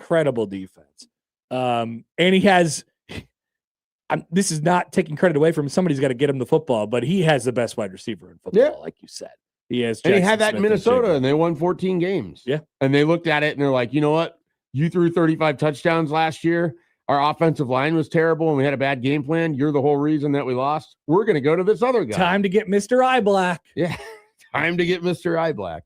And so they famously won a lot less games because of it. Seattle was also the beneficiary of another horrible special teams play by the Rams. It bit them in both Seattle losses. You remember they had one earlier in that game where it popped off the guy's chest and he fell on it right away. He fell on it. Yeah. So it kind of felt like he was struggling to pick up the ball from Michael Dixon. Well, they give Seattle, if we're going to talk about how good Seattle is, they have great special teams. They have two outstanding specialists in Jason Myers, and then their punter might legitimately be the best punter in the NFL. They referenced it several times, like the high spiraling, just like it's. And then when it's coming down, it's like I'm pretty sure he's a pro kick Australia guy too. And when it's coming down, like literally out of outer space, it's going to be difficult to catch probably because the angle is so severe. And what do you know? The Rams screwed up again, not able to get the balance or whatever. Should have just probably let it bounce. He was at the 15-yard line. Yeah. If he wasn't sure, probably should have just let it go. He fell down. He fell down because he's tracking the ball because he couldn't see it well enough. He could have probably made that decision before he went into the fall over a period. Yeah, he could have easily given up on it. I want to get out of the way here. Right. I'm going to not screw this up that bad. And all of that combines for a Seattle win and a Seattle trip to the Super Bowl. I'm happy to say that I was exactly wrong on both of my AFC and NFC championship game picks. I went 1-1, and I feel good about Sam Darnold. And I feel fine. He's good. Like nobody ever was saying that he wasn't good. The curiosity, I think, for me was that he was going to get to this point and then shipwreck him. Correct. And he didn't. And he didn't. I didn't think that he would because I felt like people really extrapolated a singular 2-week moment for the Vikings where they lost to what was the best team in football in the Lions and a road game in week 18, and then turn around, played a playoff game against a Rams team that had been playing very good football. And frankly, their front seven dominated that game. Like none of the rest of it mattered. And we just threw out everything else. I don't think he's not Joe Burrow. He's not Josh Allen. That's the point. Because when you get to this point, traditionally, when you get to this point in the playoff, you're going to have a quarterback who elevates you. Right. And not that Sam doesn't elevate them, but I don't think he's like a get on my back and let's go, type of quarterback. Yeah. Right. Now he very well may win Super Bowl MVP in 2 weeks. Right. Like that. The accolades don't sort of show that. But I just thought when you get to this point in the season, you're going to need to be a Josh Allen. You're going to need to be a Joe Burrow because that's what we've seen. And it turned out what we were left with in the NFC Championship game was a bunch of guys who, weren't necessarily that or were worse than that. And so being Sam Darnold is completely acceptable with the defense you have and with the run game you have. I mean, Walker has been excellent the last couple of weeks. Right. And then with the wide receivers that you have. Again, like if in the absence of not having an elite quarterback, if you've got a guy that's good with an elite arm and you put great players around him, I just never felt like he wasn't going to be the reason that they would lose. Like, I mean, for as great as Seattle's defense was, they were clinging on for dear life at the end of that game. Now, if was it Tariq Woolen doesn't have his moment, hilarious taunting, you wouldn't probably be in that situation to begin with. The Rams got some calls down the stretch. Yeah, I think they would have they would have run away with that game had they gotten off the field and they're up 11 and you're getting the ball back and you're feeling it good at that point. But they didn't. And then Seattle's defense, for giving up the touchdown right after that, regrouped at the end of a very long 7-minute drive to get off the field on a 4th and 4, where, if Sean McVay, who really good coach, didn't go for 2 down 11, so they couldn't kick a field goal there to tie the game. So they had to go for a touchdown or kick a field goal and hope you get the ball back down 1 and you can go for the field goal to win. That was one of those decisions that he made. You're down 11, you get the touchdown, or you get the touchdown, you go for the 2-point conversion after the Puka one. And they didn't. They kicked the extra point and they stayed down by a number that wouldn't allow him to tie it with a field goal. Yeah. Huge decision in that moment, but you come I don't know. back and it still probably ends up the same way, just the way with Seattle was, I think Seattle goes down and out. scores. Yeah. Because I think the Rams defense had kind of their boom or bust nature. Seattle was figuring it out. Like I mean, part of it is, what did he have? 346 yards passing. I believe that was the number. Yes. And then some of it to me was their offensive coordinator fell in love with throwing a little bit too much, and they kind of got away from running the ball successfully like they had with Walker. The one area they missed Charbonnet more than I thought. I thought the Charbonnet discussion was a little overblown because I think Kenneth Walker is better than people give him credit for. Agreed. Where it hurts is Charbonnet as a pass catcher out of the backfield is better than the guy who I'd never heard of, Helani. I'd never heard of Helani until basically Sunday. And they wanted to split those guys throughout the year because when you get to this point, of course, yeah. And same Walker reason is that Corum perfectly plays capable. as much as he does with Kyron Williams. And Walker is perfectly successful capable. NFL teams have figured out that if you have two solid running backs, that's a good recipe. Especially late in the season when you feel like, okay, one of them's actually our better guy here, and we can throw him out there for 100% of the snaps now because it's the playoffs, and we don't need to be worried about rest in the playoffs. Chris writes in on the Equitable Bank inbox. We don't have to do this as a poll question, but it's an interesting question. Which will Nebraska produce first, President of the United States or Super Bowl champion quarterback? So we're looking like a long way out. That is an incredible dumb debate. It seems like it'd be more likely that Nebraska would produce the Super Bowl winning quarterback. That feels like the closer target, because you're going to have to see a presidential candidate coming from a long way away. You know what I mean? Well, yeah. Do we have anybody coming up right now who could potentially be a president? No, I don't think so. I don't think there's any ambition amongst the people that are currently the closest to having that opportunity. Correct. I mean, when Ben Sass was running for things, that was someone who would have harbored ambition for it. Yeah.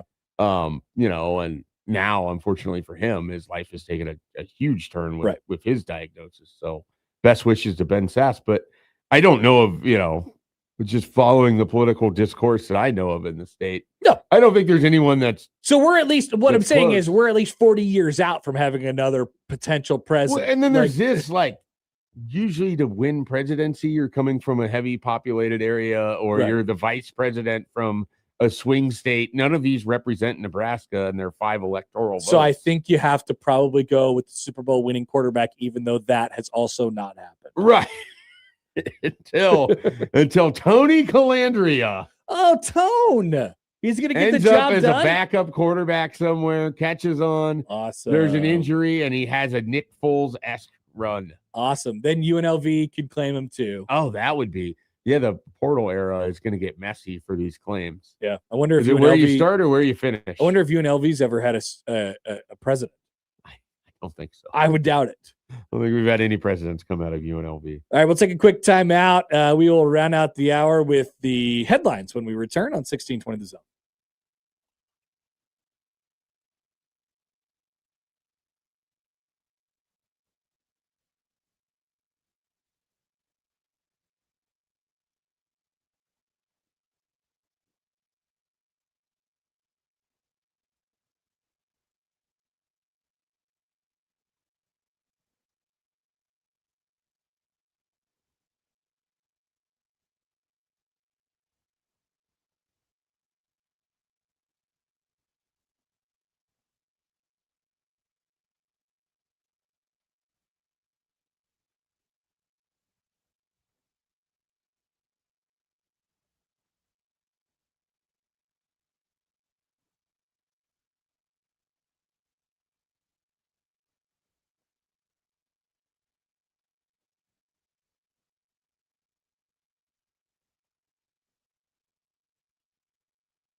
Adam Schefter tweets, a busy day ahead for Broncos pass game coordinator and quarterback coach Davis Webb. He will interview with the Raiders and the Bills to be their head coach. That's right. That Davis Webb.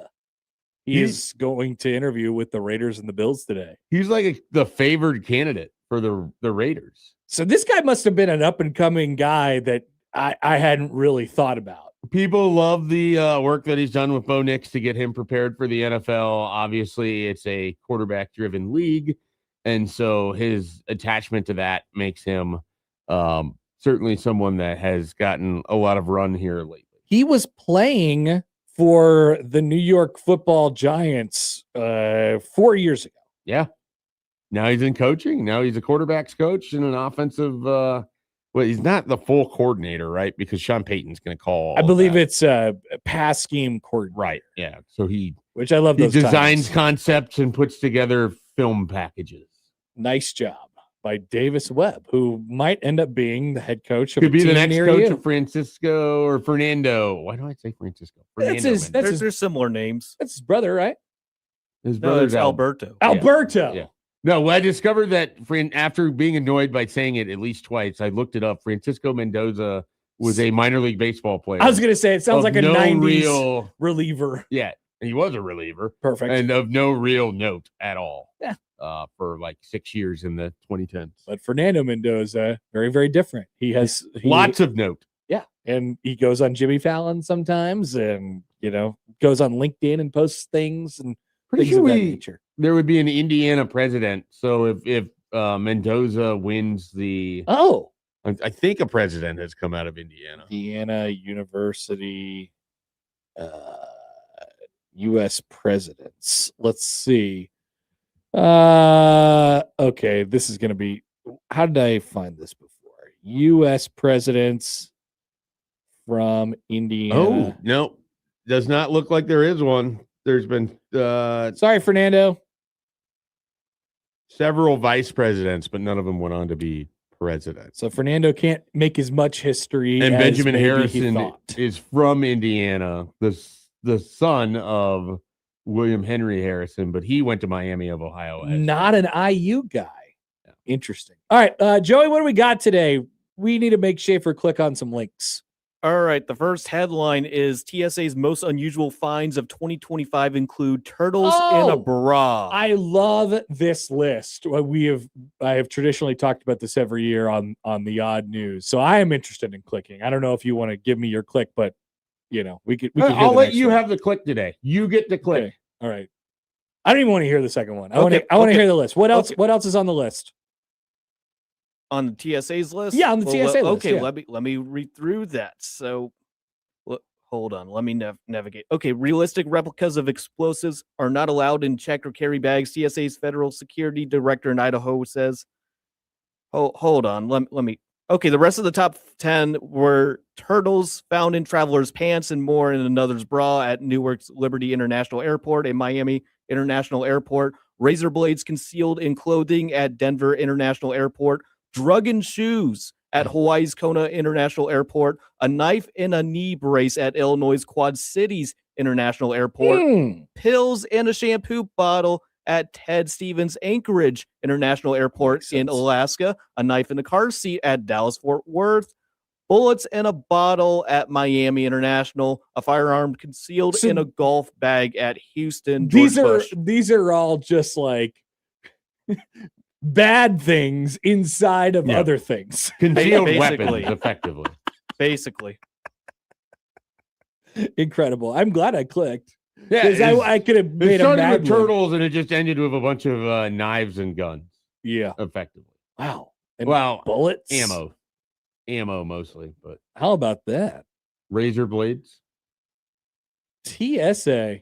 Thank you, TSA. They're keeping you safe. They really do. They're doing the best they can. They work hard. They have. I was having a discussion about pre-check the other day with my parents, and it's great. I know. It is absolutely great. It is fantastic. I can't convince the other person in our household to do this, but because we don't travel enough for her. If you travel any, it's good. I agree. And it's not that expensive. It's like $75. for 5 years. Right. For the pre-check. Yeah. Okay. I've been encouraged to consider doing Joey, that. you got to do this. Yeah. I mean, I would do more than I should be doing it. You should not just consider. You should just do it. Yeah. Just go over to the play. Like all you got to do is like take your ID. They like check you. Okay. The worst part of the process is like the 10 minutes you wait to be called up to go through your security check. Yes. And then you're good for 5 years. I'm probably about to run out, to be honest with you. It's very easy to just re-up it. Do they give you some sort of a notification? You get, well, mine was attached to my email, but I was getting emails letting me know that it was about to run out. And so then there's links in there to extend it. You have to do some online security thing, but you're good to go. I haven't gotten any emails yet, so we're good. Yeah. I think there's a way that you can check it to see like where your time is at. Sure. But that requires more steps than what I remember. Perfect. I'm just going to wait till the emails come to me. Yeah. As long as you're good, you don't have it attached to an old email. What a fantastic resource. And we thank all the fine folks at TSA, some of which are probably just getting off of their morning shifts right now and listening to us on the way home. We value you, TSA. Thank you. Joey, what was the second headline? Just so we have it. The second headline was Coyote stuns observers by braving rough waters to swim to Alcaraz. Alcatraz. I think of the tennis. Alcaraz. Yeah, we're talking about the Australian Open these days. Coyotes swimming to Alcatraz. I still would have picked the TSA story. I think so too, though. That is a long swim for the coyote. Yeah, it's over a mile in rough waters, and coyotes aren't exactly like big swimming animals. I mean, I would be stunned by it. Don't get me wrong. I don't know that here's the thing. Would I have been in position to watch the coyote make the entire trek, or would I have noticed it and then just moved on? I also wonder how much more information the article would have given me. Right? The headline. Think about that. That's one of those things about the headline game is like sometimes you get everything you need right there in the headline. You don't have to use your click. Like I find it interesting that a coyote swam all the way to Alcatraz. I mean, that's pretty crazy. Probably comes with video, which would be great in a visual setting. But this is the radio. Which is sometimes on video, especially if you're watching along with us on YouTube, or I guess exclusively in that case. All right, thank you, Joey. Let's take a time out. We are halfway home. A quick reminder before we get you off into the 8 o'clock hour: the Get Your Bleep Together 5K sweepstakes is on right now. 1620thezone.com. It'll run through February 24th. We are inviting you to get your bleep together, and we're going to help you do so by throwing in 5K. Once again, check it out, 1620thezone.com, up until February 24th.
Big week around here.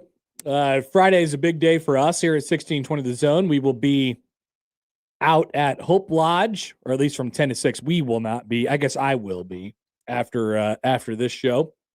From 10 to 6, stop by for paper donations to keep the Hope Lodge running. Of course, an excellent resource for cancer patients who are staying around here to have their people that are in town helping take care of them, take that hotel burden off of them, their travel burden off of them.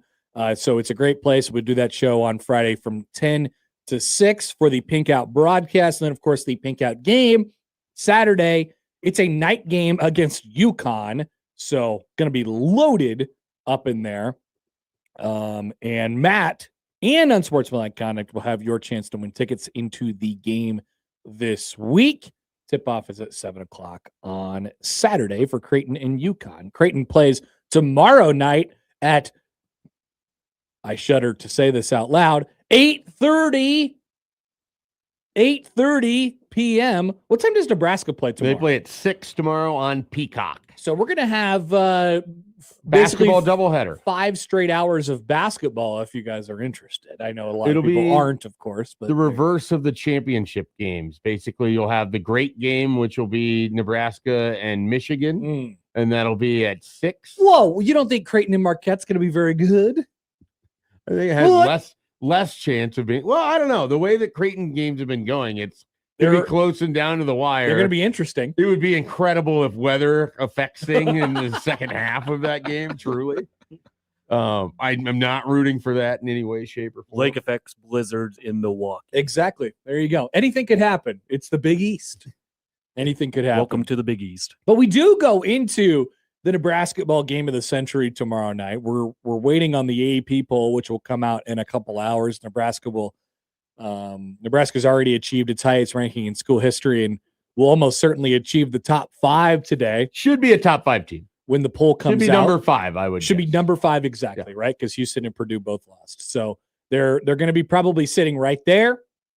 They opened up, and I'll check this again for an updated line here. They opened up as an 11.5-point underdog in this game, which I expected Michigan to be a favorite. I was thinking in the neighborhood of like 6.5. I'm not like a big, I'm not huge Nebraska ball honk over here, but this seems mildly offensive. That number is gigungous, as Kemp Pavelka would say. I don't know that I see that. I'm looking at 10.5 right now on one of the sports books. So it's already come down a little bit. Well, if you use like the BPI or whatever ESPN has for their predictive analysis of Don't games, look at that. Nebraska, like Michigan, 90% to Nebraska's 10% or whatever it is. I would be a little surprised if Nebraska lost by 11 points, given that they haven't lost this year. And me too. They really haven't trailed by as many as that. Like they did against Oklahoma and they did against Illinois. Otherwise, teams haven't been able to build that kind of lead against. Yeah, that's a great question. Like, what is their biggest deficit of not the Illinois? year? I said Illinois, Indiana. Indiana's their biggest deficit of the year. They came back from 16. Yeah, they were up big against Illinois and then lost it and then won. Yeah. So what is their biggest deficit of the season? I don't know how high Oklahoma ran it to, but I thought it was Indiana at 16 points. That feels right. So Minnesota got it to 8 on Saturday. I think that was their biggest lead. Michigan has obviously done this to teams this year where they've just beat them down. But there's their year. If you look at how they played, and it's not like they played poorly in Big Ten play, but if you look at how they played in non-conference when they just shredded teams versus how they're playing in conference, it's not as dominant as it was out of conference. Of course, no. I mean, it's hard to repeat beating. I mean, they beat Gonzaga by 40. Right. And that's a top 10 team. I mean, that doesn't even compute in my head. Right. And that was after I've watched the wins before that, because that was the last game of that thing that you Auburn. Yeah. I watched Gonzaga play at that event against Alabama, and it was like with my own eyes, and it was a lot of fun. I very much enjoyed that. Only for 3 days later, Michigan to absolutely lay the wood on Gonzaga, which made no sense in my head because I hadn't seen Michigan play yet, and I had seen Gonzaga both play Alabama like that and beat the living hell out of Creighton like 2 weeks prior to it. Right. So I was a confused boy at the time. But yeah, they beat Auburn and San Diego State in that tournament. Yeah, which neither of those teams turned out to be particularly good. But the win against Gonzaga was just tremendous. They have the win against they crushed Villanova, which that looks like increasingly good. I don't know that anybody thought they were going to be that good this year. And then in Big Ten play, it's just been steady outside of the loss to Wisconsin at this point. They're the 8th ranked efficiency offense and the 2nd ranked efficiency defense at this point of the Wolverines. And so, I can understand why you get to that number. Like I said, though, if we play this game 10 times, or if we play this game 100 times or something like that, I don't think Nebraska is losing by more than 10 in in most of them. Yeah. You know what I'm saying? It's interesting because if you just look at comparables, I mean, they both beat Washington by 10. Now they beat Ohio State by 12. Nebraska won by 3, but I think it was a reverse. Michigan was at home, and Nebraska had to go to Ohio State. Correct. So I think those are obviously Nebraska beat Wisconsin by 30, and Michigan lost to Wisconsin. So that one stands out pretty significant. But Michigan lost to Wisconsin at home too. Yeah. Yeah. No, I mean, I think Michigan's really good, and what I have watched was them just dominating in the non-conference and then snippets here during conference play.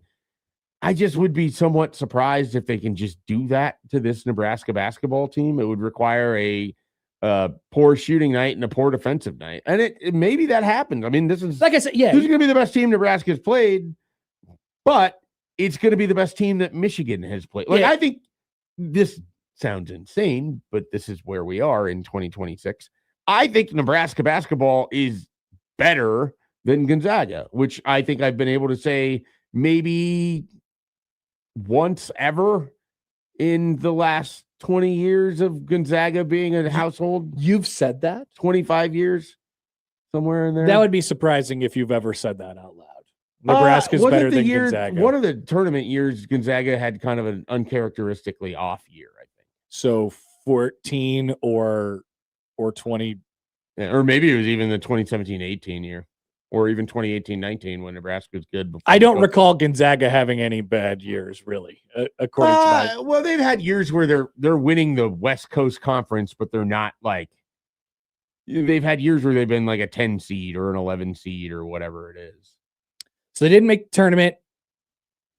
Well, no. No. They were an 8 last year. Okay. They were a 5 the year before. They were a 3 the year before. They were a 1-1, no tournament because there wasn't a tournament. 1-4, 1-11 in 15-16. Nebraska did not make the tournament that year. Yeah. 2-8. Gonzaga was an 8 the year that Nebraska made the NCAA tournament with Miles. Yeah, I think you could have argued either the 5 versus the Nebraska seed in 23-24 or the 8 versus 11 just out of the conference. But no. I'm surprised you ever even thought about this before. Look, if it was like a fleeting thought. It wasn't like certainly not a program thought or anything like that. But I feel comfortable just saying it right now. Nebraska, better basketball team this year than Gonzaga. I feel okay saying that. It's hard to imagine. It is hard to imagine, but it's also hard to imagine that they would be 20-0. Yeah. So I get where people have this, like they're big underdogs to Michigan and it's all sort of still new. And then you watch them and you're like, man, they're really, really impressive. But you look at these teams they're now in the same ballpark as we're talking about from like an analytics standpoint or like from a seed standpoint or whatever it might be. And you're like, man, those teams just have more upside than Nebraska does. And that is true. But fortunately, athletic upside, probably. That's what I mean. Yeah. That's what I mean. Athletic upside, talent, whatever. Man, whatever the word is that you want to use that doesn't sound offensive, because that's not what I'm trying to do. But these teams, like, you can understand why people give them the benefit of the doubt a little bit more. But ultimately, like, it doesn't matter, except for in conversations like this, except for in conversations like, oh, I think Nebraska's better than Gonzaga. So it's hard for me to say that, just because I've seen Gonzaga and how ridiculously talented they are, like, in real life. I don't know how it would look against Nebraska, but if I know one thing about Nebraska, same thing that's going to happen tomorrow night against Michigan, is that they're going to not be scared. They're going to play well. They're going to play their game. And I don't know where I don't know where that lands at the end of the day. But, like, we get lost in the whole talent, upside, resume, all that conversation. There's no doubt Nebraska's undefeated. Like, the challenge with Nebraska is they do what they do really well, and they're going to force you to play somewhat to their style. Like, and it's portable. I mean, that's the thing about their ability to go on the road, is that they can go play great defense on the road, even if they don't shoot great, but they can control the scoring for the other team. I mean, they're especially without Frager, and I think his status is very questionable for Tuesday's game. Their offensive upside is limited without him. There's no question on that. Absolutely. But are they going to be able to force Michigan to play a certain style, or does Nebraska take advantage? I mean, Wisconsin put up nearly 90 points or 90 some points on Michigan's home floor. Yeah. And that's a great defensive Michigan team. And so they obviously could figure something out with doing that there. I mean, Penn State played them to a 4-point game in the 70s. Like, there's enough variance in how Michigan plays that I think there's a world where Nebraska, even if they don't have an A+ game, is going to be right there in it with a B effort, if that makes sense. 100%. But how people, like, I just want people to understand, like, when these predictions happen, or when the lines come out, or when they're talking about teams in the NCAA tournament, they're not talking about, like, the one-off scenarios. They're talking about, like, basically from the perspective of, if this game happened 100 times, what would happen in more than 50% of them? Nebraska would beat Gonzaga 59 out of 100 times. You think that? Yes. Yeah, I can't say that for sure. Well, yeah, I mean, yeah, I mean, of course it's not for sure. Sorry, I would say less. Hypothetical. Less. Yeah. Would you say less. 50-50? No, I'd say less. I think Gonzaga would beat Nebraska like probably 55 to 60 times. So the reverse. Yeah. Interesting. Yeah. All right. Yeah. Has Gonzaga beaten a team like Nebraska this year? What do you mean? What team is like Nebraska? Well, exactly. Whereas I think Nebraska's beaten Michigan State and Illinois. Saying, like, I've watched them both play. I understand the resume thing. See, this is where people get all antsy about this crap. Like, I am not. I get it. Nebraska's 20-0. 20-0. They're 20-0. They've beaten literally everybody that's been put in front of their face this year. I've watched them both play. I think Gonzaga would win. Okay, that's fair. That's all I'm saying. That's fair. So I guess, not to talk about Gonzaga's resume. So Nebraska is 20-0 and hypothetically one loss to Gonzaga. No, because they're not on the schedule. Oh, you're right. 60 losses to Gonzaga. 60 losses to Gonzaga. Yes. D'Lo writes in, Connor and Bishop make praising Nebraska sound so painful. Embrace it, fellas. They are good and it's going to be okay. D'Lo, I don't know who the hell you are listening. Like, do you understand why I'm mad about this? Do you understand why I get so frustrated about this? Yes. Like, I can't believe what people are like. No, this is not going to be a rant. This is not going to be a rant. I don't know what more I can say that is complimentary to Nebraska and be so bleeping sincere about it, because once again, I absolutely love watching good basketball. And there's a team down in Lincoln who plays it every GD possession. They are so good. They are a machine. I love their coach. I love their players. I love everything about them. I do. I don't know how much more clear I can make it. I don't think that it's that offensive, or you should take much offense to me saying that one of the greatest programs in the history of college basketball could possibly beat them in a one-off scenario. That doesn't feel like you should be that offended by that. So I'm sorry if you're offended by that. And this does not pain me. You guys pain me. When I say that Nebraska is good and all I get in my mentions is, oh my God, it must be killing you on the inside. When I talk about them on a daily basis, every single day, and say, they're good, they're good, they're good, they're not going to lose, they're not going to lose, they're going to be in the top 5, they're going to be this and this, they're going to be a 1 seed, and you guys come back and you say, Happer is lying through his teeth right now. This must be killing him on the inside. You guys are idiots. I don't know what you're listening to. How did that feel? I don't feel any better. You don't? Oh, maybe a little bit. I've been wanting to say that for a long time. I enjoyed it. It was the problem isn't me, it's you. It is. You're the problem. Let it out. What more can I say? I don't know. Have I not been nice? Should I be more nice? You've been very, very nice. The trolling is annoying, but nice. The trolling that I have been been trolled. The Nebraska will definitely win a game. Okay, that's a bit. Yes, that's a bit. That's annoying. But the rest of it, no. I mean, you've been confident that they were going to roll through. Do you feel like I'm doing that to supplement the fact that people already don't like when I talk about? Or do you feel as if I'm being sincere? I don't think you think about Creighton when you're talking about Nebraska basketball in your analysis. Does that make sense? Like, you're not computing it has nothing to do with Creighton or the fact that you care about Creighton or any of it. You're just talking about on balance Nebraska basketball. I hope it sounds that way. No, that's what I think. Yes. I venture a guess that listeners think of it as you, Creighton Connor, talking about Nebraska basketball, secretly being very envious and wanting to be dismissive. What would I be envious about? I'm just explaining where this comes from people. I don't know why you would be envious. I don't. Because if you thought I was just wearing a Creighton hat at all times, I think that's the general assumption. And then you were like, oh, well, he must be really jealous. Actually, I'm not. They've had a lot of success, and I'm okay with existing in a year where they're not having that much success. If people think of you as a J Skur, they have the J part in capitals and size 72 font, and the Skur part is 8 size font, probably written backwards and not even readable. I just hope people believe me.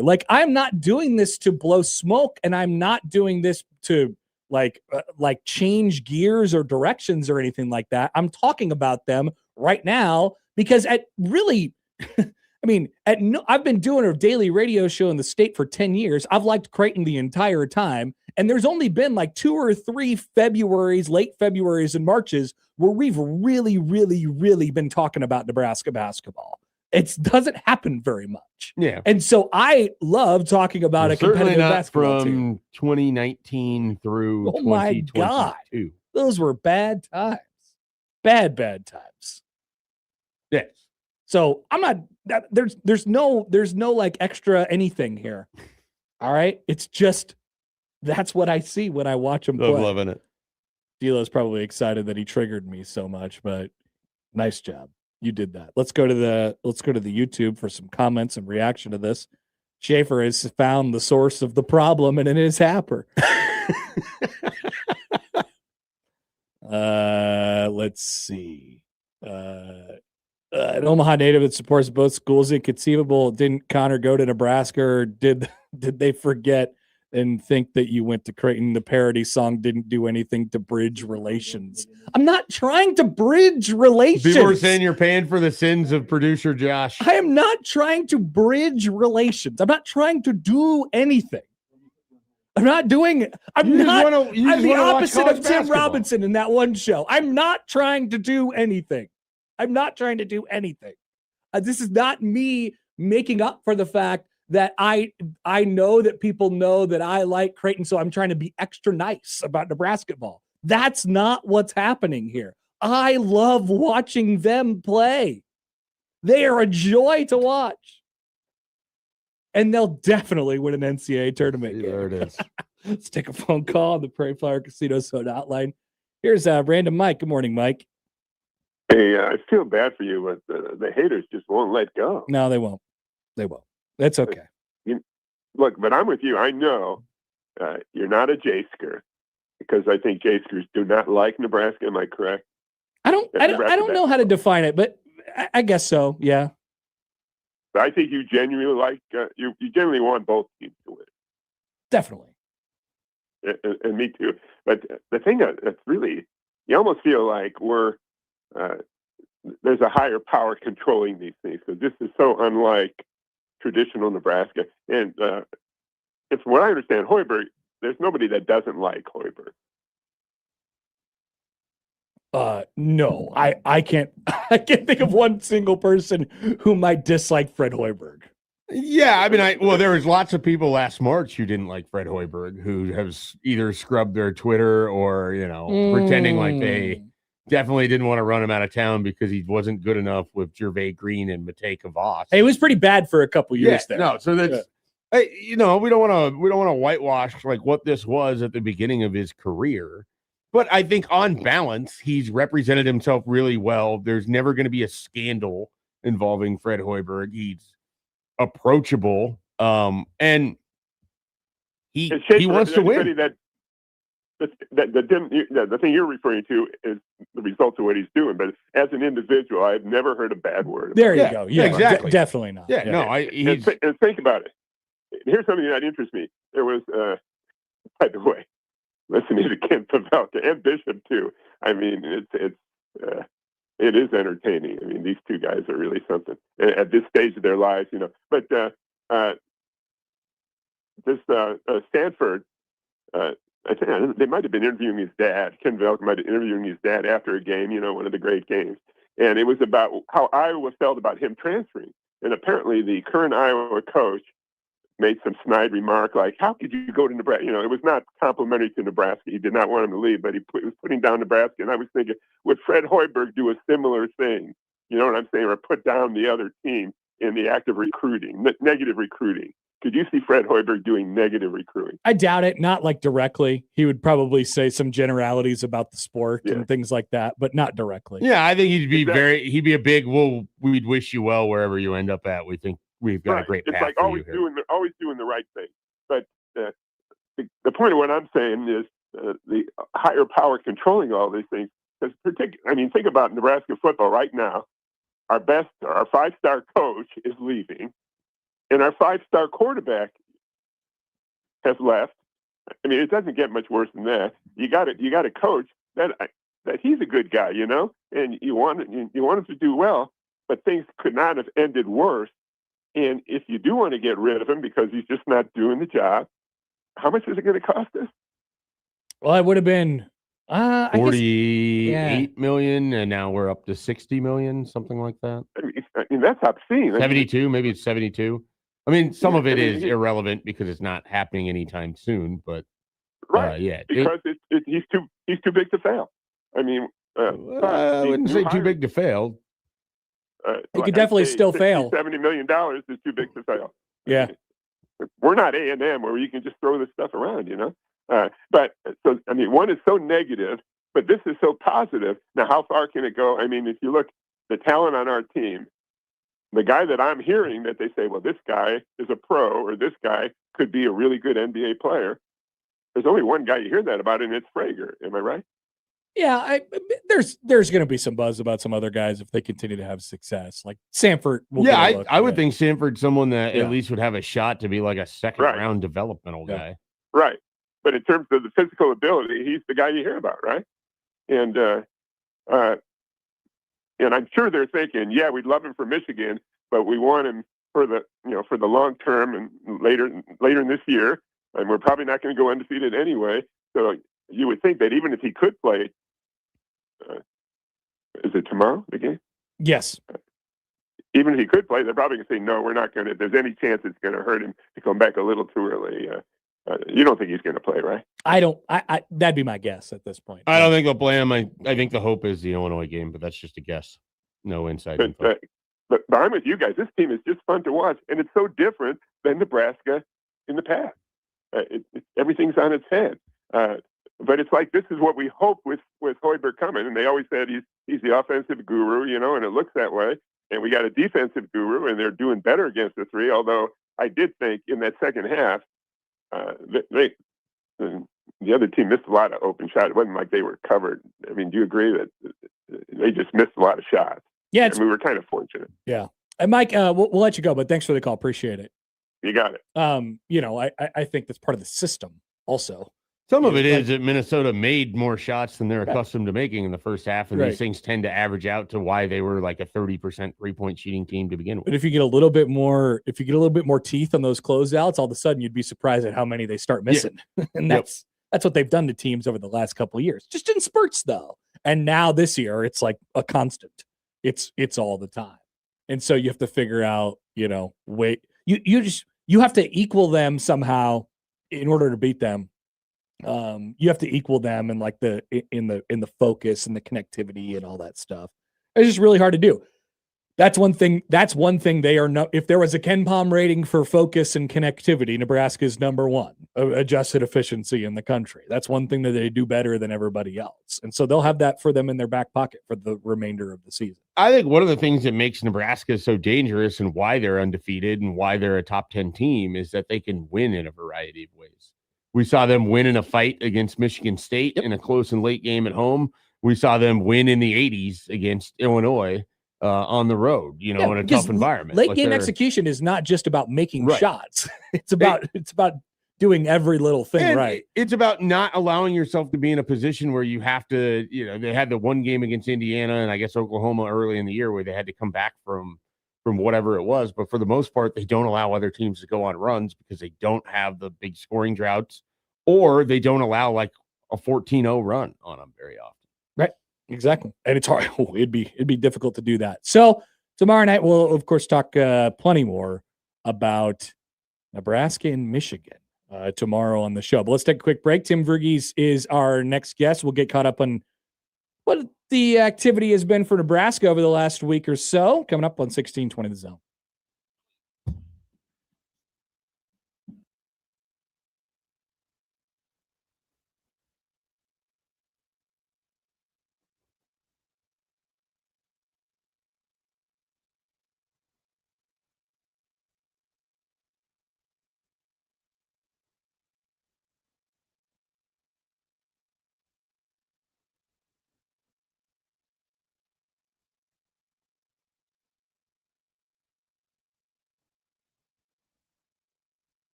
Okay, one thing that I've actually been okay with, like we don't have any topics, I don't think, today about Nebraska football. Not a lot of activity over the last several days. But we have Tim. But yet, exactly. So this is where we bring in Tim Verghese from inside Nebraska, because he, what did you call him over the weekend on social media? Like an endless spout of information. A mountain of information. A mountain of information. And so if we don't know what to talk about, Tim is there for us. Hi, Tim. Good morning. Hey, good morning. How are we doing, guys? Good. Excellent. All right. So coaches have been out over the last week getting familiar. I mean, new coaches, new sort of routines for these guys. I guess, what have you taken away from some of the places that they've landed over the last week here? Yeah, I mean, I think it's been really interesting just to see the who's on the road, where they're hitting, and I think more importantly, the stops they're making. Like I think for example, I mean, we've seen Roy Manning really expand the edge board and kind of take the edge room into his own hands. Over the last week, he made stops in Wisconsin and in Chicago, in Utah, and made the rounds in Texas as well to see some top edge targets. So, putting in the extra miles, I think, to start building out that edge board and I think going above and beyond in this day and age, I think it does it does help you. And it does mean a lot when an offer is hand delivered, especially by the position coach. And so for some of these recruitments where Nebraska's somewhat new, I mean, again, they're shifting to a 4-down front. There's some guys that are established, multiple 4-stars they offer that have, 20 plus offers. One way to stand out when you're the 21st offer or, the 17th offer or whatever is by delivering that offer in person, going that extra mile and stopping by the home as well. And he's done that a good bit. I think the other lesson from the new coaches so far, Jeep Wade, he's really expanded the offensive line board, and early returns have been extremely positive just on his ability to connect and I think his ability to connect with recruits, but also his ability to sell his system and the offense that or the offensive system that he wants to run and what he wants to do. I think all of that's being pitched really well. But I think on top of that, I think the stops that Matt Rule has made have been very interesting. Primarily, I mean, for the most part, he's been joined by Keith Williams at every one of his major stops so far. But you can tell they're trying here in this 27 class to push for elite defensive linemen, elite offensive linemen. 26, of course, they're still working on 26 4-star defensive lineman Dylan Behrman, who's expected to announce his where he's signing next week. And Rule stopped through there. New defensive line coach Corey Brown stopped through there. Nebraska's clearly putting in a lot of effort here, really trying to close here. This is as big of a need as you have here late in the 26 cycle. But in 27 early on, like seeing the stops they're making, the in-home visits they're making, from just the staff in general, but specifically Rule, you can see what their motivation is and what their goals are. Like they again, it's not talk when they talk about pushing for this number 1 class here in 27. And I think when we get when we get a full list of who's expected in town this weekend, and into the spring, who they get on campus here in the 27 class, it's not talk. Those efforts about trying to land the number 1 recruiting class in the country, like they're putting in the effort and they're bringing the right guys on campus to like see that effort and see that goal through. There's a reason I called Tim bringing a mountain of information. He hit on like 3 different things I was going to ask about at some point in time in there. Good luck. And so still going to ask a question. I'm pivoting a little bit, and I was going to ask about Jeep Wade, but we'll drill in a little bit more.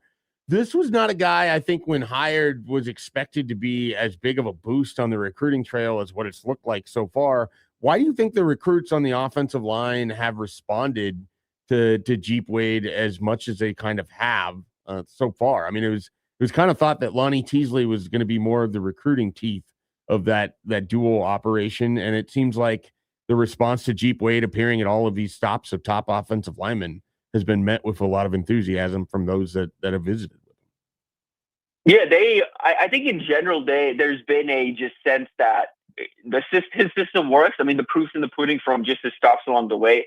But yeah, talking to coaches at schools he stopped through, players that he stopped through to see, and players he's hit up on the phone, I think he does, and I kind of underrated it when he joined the program. I think he does a really good job of building relationships early on and then sustaining those. I think he's just a guy that's very easy to have a conversation with. That's just been generally the vibe. And he's just like a good hang, which is really important on the recruiting trail. Like he's just kind of a guy that, by all accounts, you could just kind of sit down and talk about whatever with, and before you know it, you've been sitting there 40 minutes, and you've been talking ball with him. So just a guy that's really easy to talk to, really really easy to connect to, and I think because he's very open in terms of and very open to molding. Like he's not looking for a specific type of body on the trail. He's not looking for a specific combination of traits on the trail. I think because he's very open to just shaping players and developing players, I think his meetings are met, and him stepping in the building is met with a lot of openness compared to. And this is just in general. It's not pointing to anybody in particular. This is just in general. But when you have coaches that run specific systems at times, when they walk into the building and you're a program that produces multiple players, you're going to be like, okay, well, this guy fits the system. This guy doesn't really. We're going to be a little shut down in who we show you. Schools are a little more open and showing them, okay, here are our offensive linemen, and you can pick and choose kind of which one fit your system or which one you think fit you and which one don't, when you're as open as Jeep is. Tim, I want to go back to something you said before about 27, the 27 class. Is number one something that they're shooting for internally there? I mean, you mentioned that, and I sort of like, whoa, hang on. Is that attainable? And then what's the conversation about that inside those walls right now? Yeah, I mean, the push has been primarily from, I think you've heard it from Trey, you've heard it from the staff in general, like of wanting to have an elite class. I think Trey in particular has led the, okay, we want this to be the number one overall class. Can they get there? I think it's possible. I think you have to, from a numbers standpoint, they're going to have to take a big class for that to be realistic. I think a top 10 class is certainly realistic. I think a top 5 class is something they should be pushing for. I think that's something worth striving for. Number one class, I think we saw last cycle that I'm wary of, and I wonder is going to be a trend moving forward, is programs just stacking these big classes like we saw last year or this past cycle with USC and a few other programs, where they take like 30 plus commits, and you kind of just run this thing like a true kind of NFL program where you bring in a bunch of talent, and then, okay, whoever doesn't make it is getting cut outright in the next transfer portal window. And if that's something Nebraska looks to do, if Nebraska kind of looks to work within the margins, if they don't look to kind of work within those margins, I think you're going to be limited in terms of how high class can be, because there are going to be guys that are going to push 25 plus, 30 plus man classes. I don't know if Nebraska is going to be able to get there. Yeah, I don't see that because that wouldn't be a good idea even for Nebraska, right? Right. I don't think so. I don't think they want that much turnover year to year. No, I think they'd much rather feel like seeing what they have for a 2-year stretch before they even broach the idea of moving on from somebody. Right. Unless you can just tell right off the bat. You mentioned Dylan Berryman as well. I was going to ask about him. Is that going to be like a signing day decision at this point? It seems like that. There's been some talk of him potentially announcing something early, but the latest he's suggested, or the latest he's kind of hinted at, suggests he's going to wait till Feb 4th. I think that's just the sense I get at this point. But I like where Nebraska stands, and I do wonder a little bit if he chooses to announce something here just to get the attention, not the attention off necessarily. I don't think he's necessarily scared of the attention or anything, but I think it's more so just to shut this thing down and to prevent any more back and forth. I could see him potentially trying to shut things down this week, but no, at this point, likely next week's signing day decision is what we're heading toward. All right, Tim. We will keep on the lookout for all the stuff this week at Inside Nebraska. Appreciate you taking the time as always. Enjoy the week. Yeah, appreciate you guys. Have a good week. That's Tim Verghese from Inside Nebraska. He's got his offer roundup on there right now with plenty of offers going out, and the information mountain himself, Mr. Mountain. Mr. Mountain. Mr. The mountain of information. Mountain of information. So much from Tim. So we appreciate that. All right.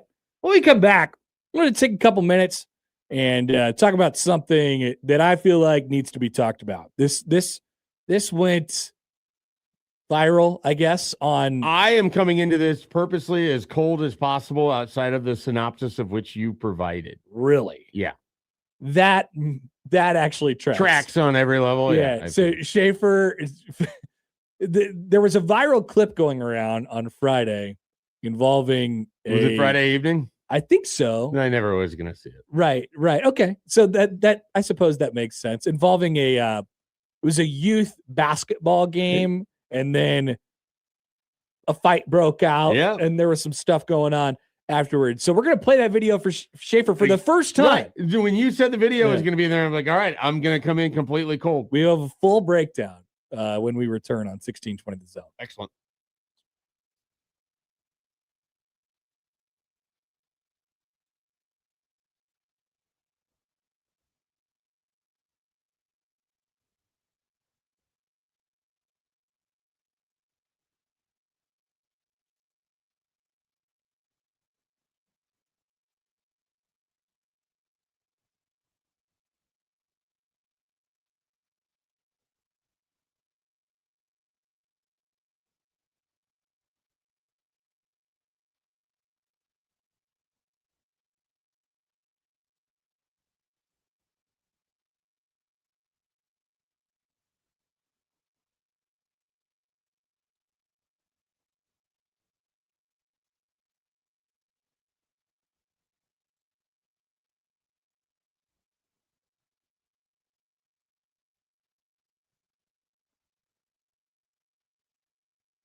Dynasty Combat Sports kicks off the New Year's knockouts in Omaha Saturday, January 31st at Liberty First Credit Union Arena. Omaha legend Houston Alexander will be back into the spotlight to face six-time bare knuckle veteran Brandon Johnson in a bare knuckle clash. You have any thoughts on that, Schaefer? You sounded interested. Well, I mean, I would routinely see Houston Alexander around these hallways. I haven't seen him around here in a while. We usually, he's usually like, I think he stopped by a few days ago at in the building. He's usually grabbing people's salads off the plate at the Jet Award dinner, which is always cool to see. Salad stealer? Well, because sometimes the salads don't get eaten at, or maybe there's a person at the table who doesn't show up or something like that. He's like, I'll take their salad.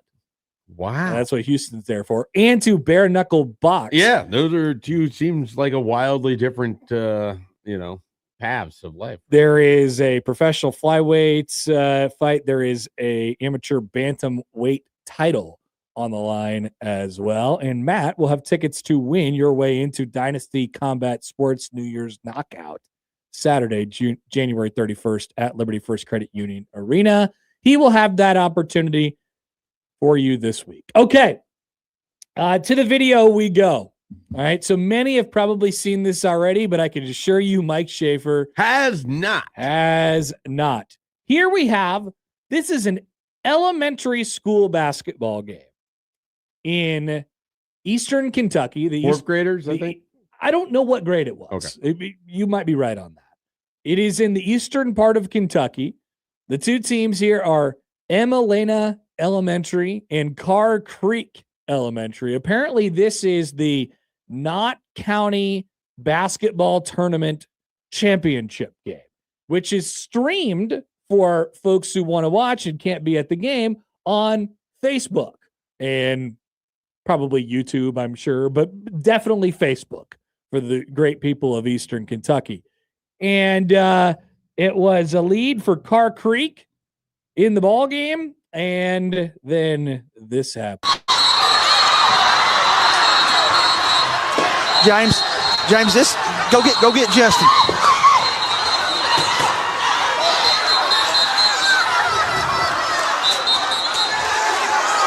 And here we go. Let's get out of here. Let's get the ball game. Hey. Look here. This ball game's got to get over.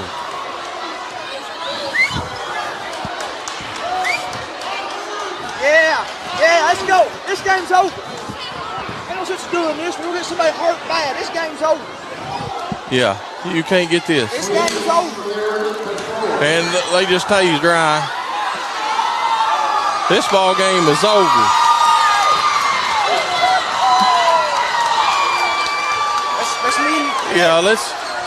We're going to end our live feed. This game has got to come to an end.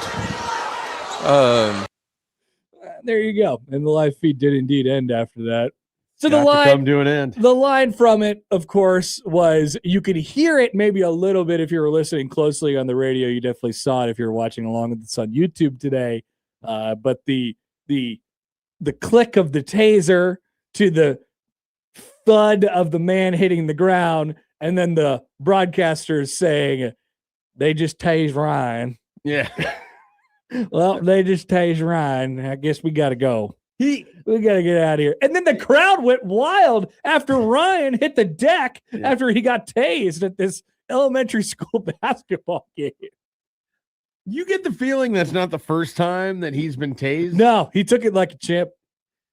Yeah, but also to the nonchalant way in which it was just said, like, they just tased Ryan. Meanwhile, if you were calling that, I don't know. That's a great question. You don't think you'd have had a little bit more like down goes Ryan? Yeah, something like that. Yeah, probably. I think you'd had more vocal inflection in it than they just tased Ryan. They just tased Ryan. And that is the line that is going to stand out from the entire thing, which is there was so much happening in there that being the first time I watched the clip, I feel like I missed some stuff. I did a deep dive because I was watching there's so much going on. Yeah, there's like 4 different fights going on. Yeah. I don't know how this possibly could have happened in this elementary school basketball game. Then there's a guy that's towards the near part of the screen that's wearing like a backpack and looks like he's a reporter. Yeah. That you would see at all the AAU stuff. And it's like, why is he at a grade school basketball game? I searched far and wide yesterday when I put this together for more information. Yeah, like a comment or anything like that from the school district, and I got nothing. In fact, it led me to a deep dive on this entity that broadcasted this game, their Facebook page. There's a lot of elementary school basketball games on there, which I don't know what goes on in the eastern part of Kentucky, but they love basketball. And there is interest in broadcasting either elementary or middle school basketball games, which is sort of absurd to me. But I found no more information on how this came to be or what happened afterwards or who Ryan is. You know, I don't know any of those things. Dude, it would have been amazing if during the course of your investigating this that you came across the fact that Ryan is indeed the school principal. I wouldn't be surprised to hear it. I wouldn't be surprised to hear it. Tase Ryan. I just tase Ryan. Mustache Adam says, "Don't tase me, bro." Was Ryan not outside the circle and set?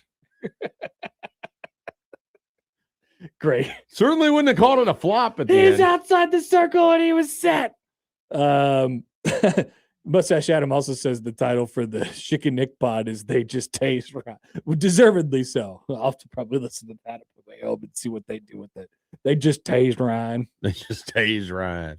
But you can hear the great one to me is that you can hear the taser click. Yeah. And then you can hear Ryan thud to the ground, hit the deck, and then the broadcaster comes in very sultry and is like, "They just tase Ryan." Yeah. Mm-hmm. Hey, we got to get out of here. Was there more footage like leading up to the scrum? A little bit more. I cut it off. Yeah. But I mean, not much. I couldn't tell what happened. I wanted a little bit more of the before. I know. How about I leave you in this segment, Schaefer, with a Super Bowl fact? Okay. We've been liking the Super Bowl facts today, like the one of the president. The president's one, yeah. So how about this? You might like this as well because it kind of applies to you. Super Bowl 60 will be the third time that both head coaches share the same first name. Oh, wow. Mike. It is Mike this year. Any guesses on the other two times it's happened? Toms. Have we seen some Toms? We have not seen a Super Bowl coached by two Toms. Okay. I mean, trying to think of all the time the Patriots were in if they took on anybody that would have had the name Bill. Yeah. I don't think they did. Great thought process, but let me just stop you before you think too hard on this. I want to think a little bit more, but yes, go ahead. The other two times it happened, the name was Mike. So all three times it's happened, it's been Mike. 2010 was McCarthy against Tomlin. Yeah, I should have thought of that one because I thought of Tomlin because of the having said the Tom thing, and I was like, well, if it was Mike, you know. And then the other one was Shanahan and Holmgren. Okay, yeah.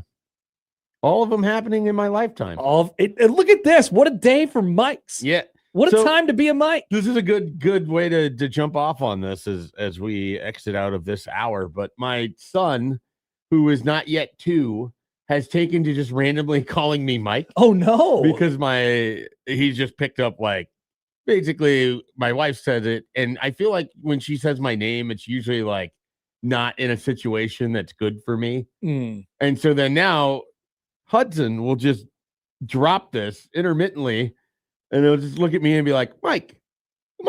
Does he point at you? Sometimes. Mike. And sometimes like he's just yelling and then out of nowhere, it's just he'll be yelling Mike. And are you are you against this or are you just against the principle of it? More of the context of when it happens. You know, like is part of it. Like I wasn't prepared to go from like Dada to Mike this quickly. It happened very fast. I'm not upset by it, but it is just sort of comical. Some people don't, some people are like, no, this cannot happen. He'll say, but he doesn't even know what he's doing. He doesn't even know what he's saying. He just knows he's trying to annoy Mama, Dada, and then put another word with it that when he wants you to do something. And sometimes it'll just be like, Mike, eat. Mike, milk. He's bossing you around. He's like labeling stuff a lot. So like the correct sentence would be, Dad, can I have some milk, please? Sometimes it's that, but sometimes it's sometimes he's just like describing what you're doing. And so anyone that has a glass at dinner, he thinks is milk. And so whether I have pop or water or actual milk, it's always milk. And so he'll just point at it and it'll be like, Mama, milk. He's like, yeah. And then instead of Dada Milk, it's become Mike Milk. But it's the way he says it. Like he's so excited to say my name. He probably knows it annoys you by now. Yeah. Well, and I was telling you, he's obsessed with your name. He apparently came downstairs Saturday morning after waking up at like 6 a.m. and he's been watching a little bit of our show. And he came downstairs and was like, Happer? Happer? Happer? I imagine it'd be a fun one for kids to say. My daughter has not yet figured out that she's a Happer. I don't think. She hasn't quite got there. I'm afraid my son wants to be a Happer.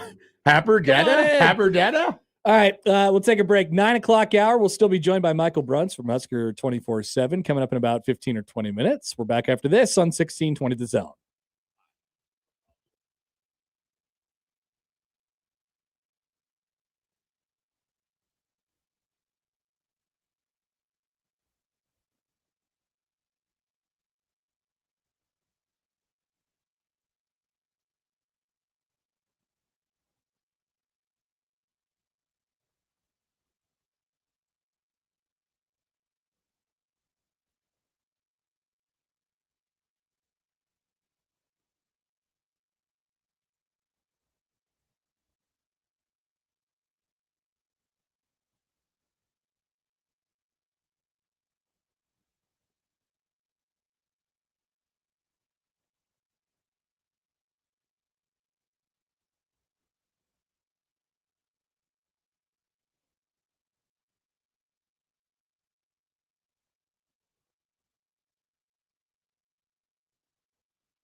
All right, Michael Bruns is going to join us here in just a few minutes. We have a bunch of online contests going on. Sorry, nobody heard you rip that mic there.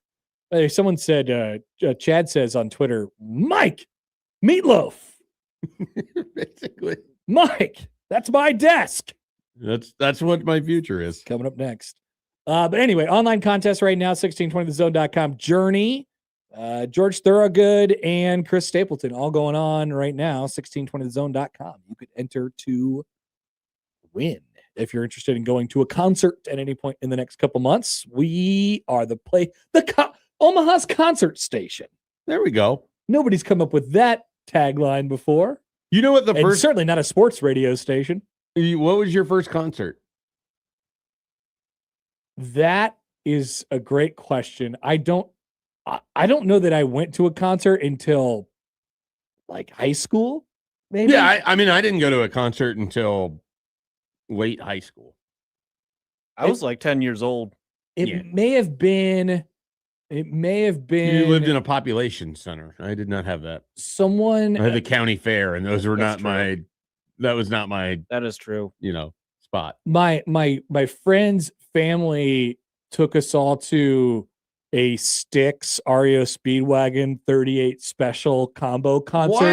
That was my first concert. Really it was? Yep, it was at Council Bluffs. Yeah, in Mid-America yeah, Center. Yeah, I was at that concert. Whoa! You guys were at the same first concert. That may have been my first concert too. Joey was 10. You were 17. Yeah.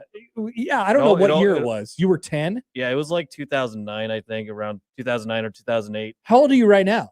I'm 26. All right, yeah. The math is right on that. He had told us he was 26. So I forgot about it from there. No, it's okay. It's okay. People forget. Wow. I saw little 10-year-old Joey at that concert. Amazing. You guys were there watching Styx.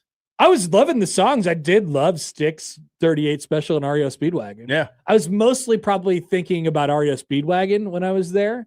But I definitely like some of the songs by the other people. You just constantly singing Take It on the Run. That's a good one. That's a good one. That's the REO Speedwagon song that would come to mind first. Can't fight this feeling. I mean, yeah. Yep. Good one. And then with Styx, it's probably Renegade. I was thinking Come Sail Away. Probably. Those two songs. Two songs. I was thinking Come Sail Away would be the first Styx song that comes to mind for me. Styx, very popular in Columbus. They would come perform a concert on the airport runway, and it got to be known as Rockin' on the Runway. Whoa. And so then they did this for a few years, and Bret Michaels had his like comeback with VH1's the reality show. Yeah. And so then it all led to like the 5th year of Rockin' on the Runway with Poison, I think. Whoa. With Bret Michaels. Yeah. So that was like Columbus had a nice little run of that. I never attended it. Was the Pawnee Plunge involved in any of this? No, the Pawnee Plunge wouldn't have been built by this point. Unbelievable. That's probably how it got built, from all the proceeds from Rockin' on the Runway. Bret Michaels, yeah. Thank you, Bret Michaels. Appreciate it. I went to speaking of concerts that were in smaller towns, I went to, it was like I think it was a 4th of July concert in Hastings. And because we were there visiting family, and it was Cheap Trick. Oh, and I was pretty excited about seeing Cheap Trick in Hastings. Nice. I was like, this is something that I'll remember. Then they did a fireworks show afterwards. Joey, did you go to that concert at all? No, I did not. All But right. I went to one of the Memorial Park concert shows that featured Kansas. I heard Styx, those are actually and a lot Warner. of fun. They are. They had some incredible lineups until nowadays you just get a hit or miss with the lineups. That is a good way to put it. It is a bit hit or miss in the Memorial Park display. No, I've heard good things about the Memorial Park concerts. It's fun. Yeah. It's fun. A tweet from Josh, producer Josh. Incredible revelation. Yeah, it kind of was. We were both at the same concert. Pretty much. We didn't, even if we did not know about it. It would have been even better if you somehow knew. Here's a text from you reconnected years later at 1620 The Zone. Yeah, I know. Like, I met this little kid at the concert and I really liked him. He needed $1 in order to buy a candy bar. He wanted the cotton candy really bad. And I was like, no, kid, I have to go buy a Monster Energy drink because I'm both 17. Used 38 special to go out and get our concessions because we didn't want to. No, I really couldn't have missed Hold On Loosely. Okay. I would not have liked to miss that song. That would be probably one of those big, when you're at a concert now, you have to like really make your decisions as to you do. This is the beer run. That's why people cheat and they go on the internet and they find the set list. Yeah, I never want spoilers of anything. I don't want information before I get to see it. I would rather be surprised by what someone's going to end up playing. I mostly want to look at it to see when it's going to be over. Like, not that I want just how that long sounded the show bad. is. Not that I wanted to, just to see how long. Happer goes to IMDb not to check anything with it, just the runtime. Oh, I check the runtimes on IMDb. He knows the runtime of the movie before he hits play. I do. I do check the runtimes. Yeah. And I get bothered by them because they're all too long. Well, they don't make 90-minute movies anymore. No, they don't, unfortunately. It's a different time.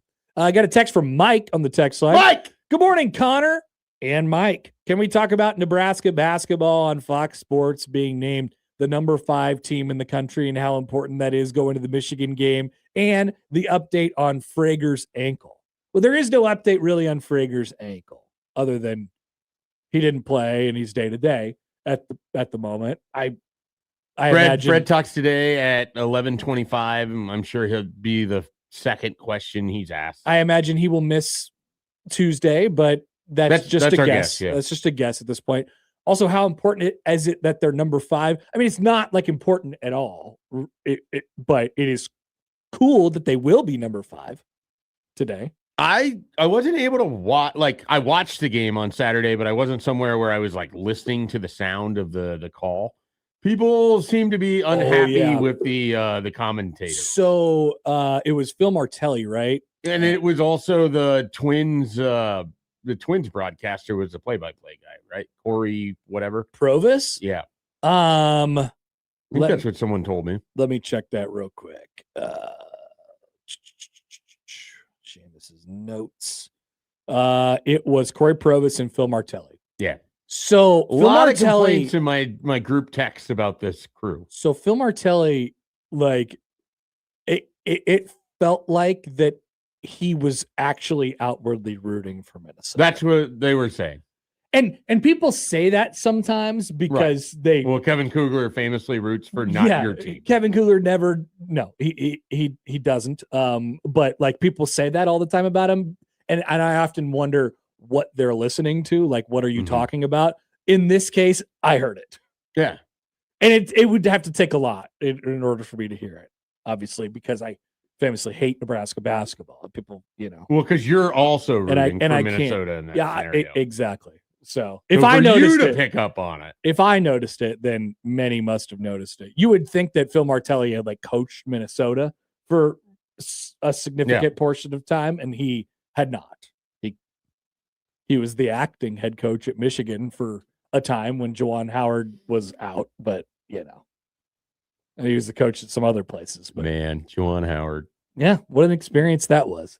They're in a better place now. Who's he threatening to kill and fighting now in handshake lines? I'm not sure. What I don't know if he's in any handshake lines. You want to talk about someone that I like completely just had no. I probably would lean towards liked him from when he played in the NBA. Yeah. To then shock the world. By the end of the thing with Michigan, I was so just disgusted by him and everything involved with that. And he was the head coach at Michigan. I mean, Michigan doesn't sit right with me or me. I'm glad we see eye to eye on this. Yeah, that's Big Ten number 1. Do not like school, and there's really not a close and a wonderful take by you. And obviously, famously, afternoon host Josh Peterson is one of these people. He is a Michigan apologist. Really hate Ohio State, and I've never felt the same way about them. Same. Like, they're good, but I think they're genuinely good, and I'm not bothered by them. Michigan claims to be good and largely hasn't been good, and I'm bothered by like everything that they do. Correct. Yeah, you nailed it completely, 100%.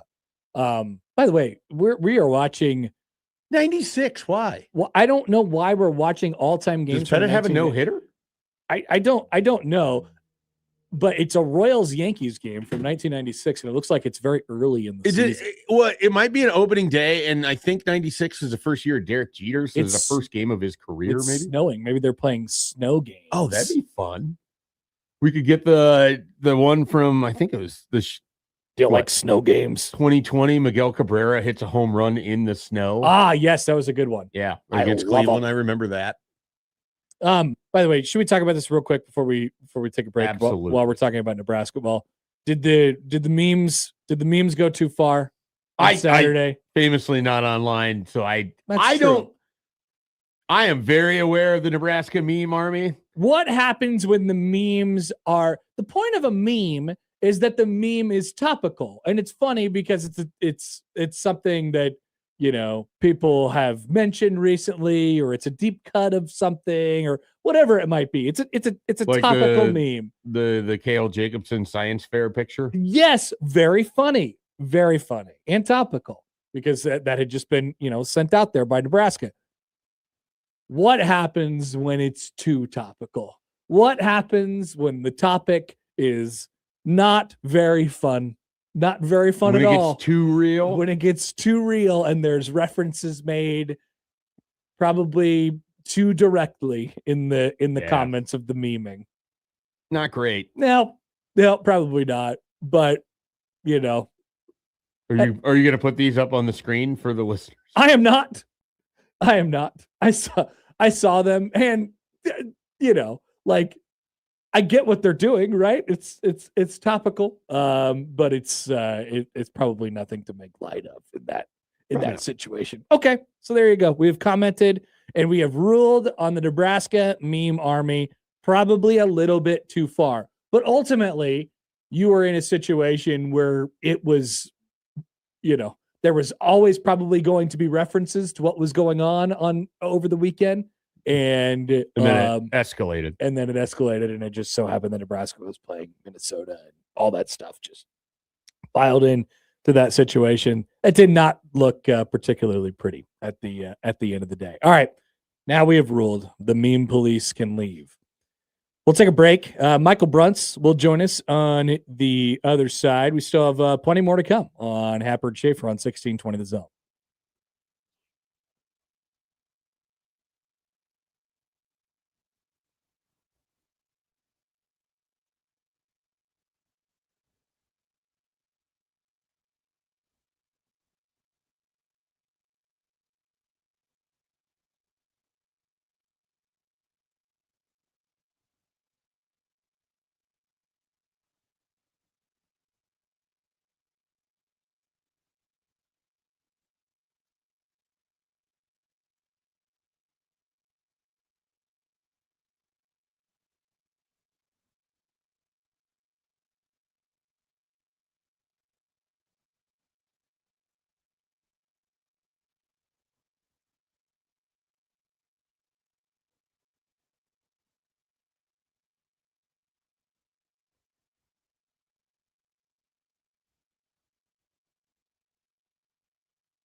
Well,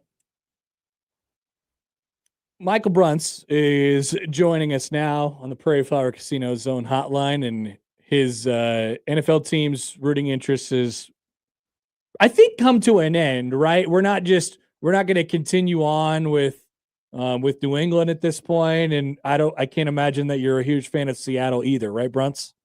No, we the bus got to the last stop yesterday, so we're getting off the bus. Football's over. Will you watch the Super Bowl? Because I have this weird feeling that you could just completely detach yourself from it. Like you're capable of doing that. I'm capable of it. I usually watch. I don't know. I'm just hoping for an entertaining game. Because I don't know about you. Both those games yesterday, for various reasons, were fantastic. So I hope the Super Bowl can follow suit. But yeah, I'll watch it. I with the Chiefs and stuff, I've generally when they've been involved, I kind of busy myself doing other things, but checking on the score. But I'll watch it. So are you mad at Snow today? How do you feel about Snow? How do you feel about Bo Nix and Jarrett Stidham and not taking field goals, like all of it? What are your emotions? Well, I mean, I think that was, I know what the analytics say. I know what the card says, that it was basically an even, even suggestion to go for it or take the point. But you basically have a backup QB that's playing for the first time since 2023. Actually looked pretty good for a little bit there. And, the defense was playing great. New England had 72 yards in the first half.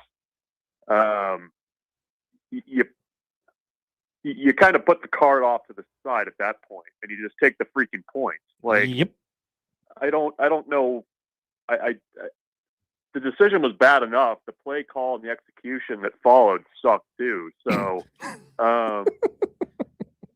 other than that, how was the play, Miss Lincoln? It was just one big clown car of crap on that decision and that play. So, I didn't love it.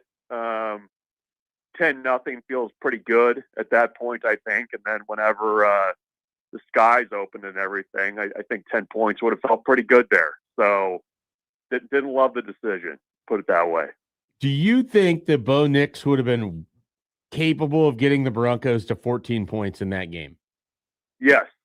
Okay. Yes. He would. I mean, because basically, for the last quarter and a half of that game, probably, either team's best offense would have just been trusting a quarterback to run off schedule. That was basically what was going to have to happen. And Nix could have done that. Honestly, the thought crossed my head at some point, Brunts. It was probably in the fourth quarter of do you just bring in a wide receiver and just have him stand in shotgun and run around?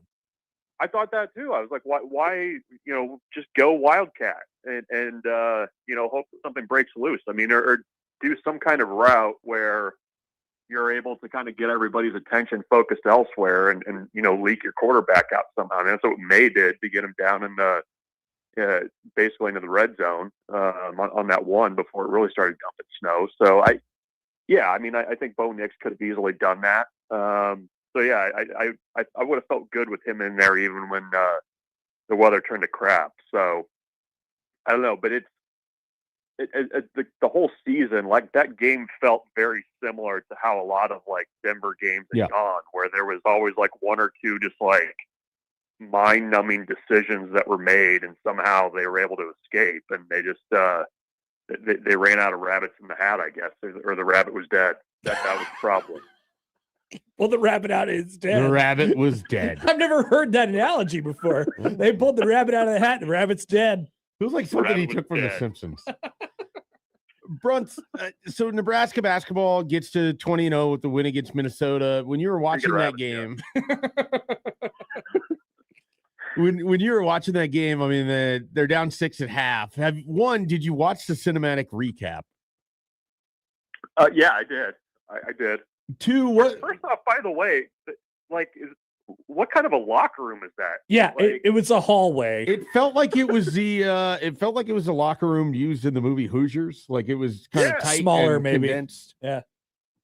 I feel like a visiting locker room at a middle school had more space than that. I don't know what was going on. Anyway, it was not a good arena. I feel like the locker room, not a good arena. The locker room was appropriate for the message that was delivered, though. It's a message best delivered in a closet. I was going to ask where that ranks. Where does that rank as far as halftime speeches go that you're familiar with? That's got to be a pretty good one from Fred Hoiberg there. Yeah, I mean, that was it's I don't. Can you guys recall Fred being more fired up than that? Like on the golf course, yes, but not. Behind not closed in a doors, basketball context. No, like in public. Like, I mean, it not in public. No, even when things are going like moderately bad, like on the sidelines, like he's fine. But no, I don't know. Like I when they were going to the locker room at halftime, I was kind of thought like, wow, these guys are actually pretty fortunate to only be down 6 because Minnesota was making shots. Nebraska was leaning on Sam Hoiberg like crazy. Price Sanford had 2 points and only shot the ball twice. Like that, I don't know. I mean, it probably they were really fortunate that they weren't down double digits there.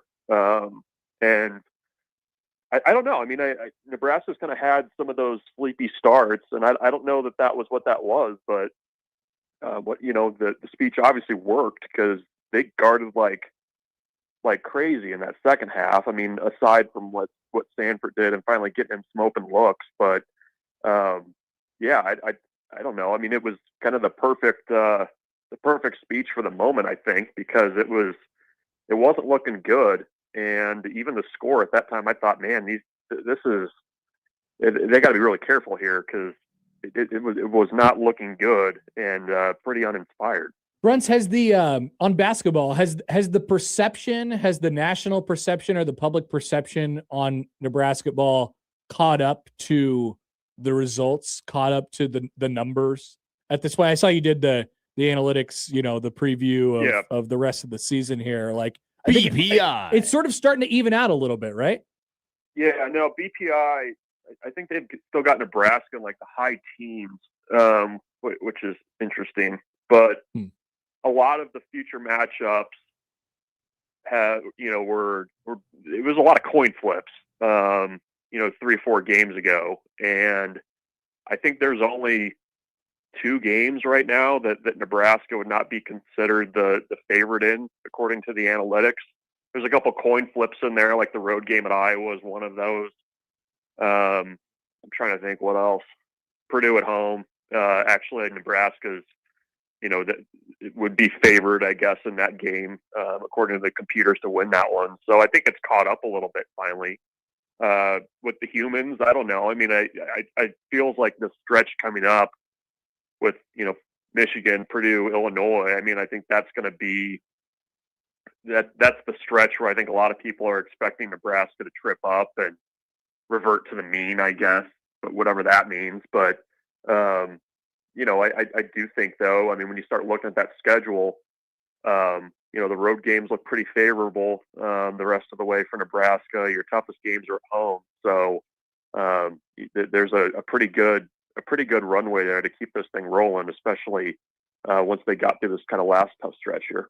There would obviously be a lot of factors as to why this would happen, but if Nebraska gets to 21-0 and a win against Michigan on the road on Tuesday, what do you think the biggest reason why would be, besides just having one more point than the other team? I know where you're going to go with that.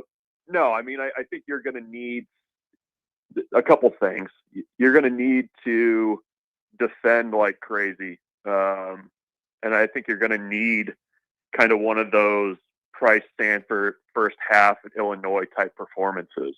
And that's kind of the tough part about not having Frager, is it just puts so much more on Sanford or, Mast or somebody kind of, have one of those just kind of transcendent offensive games.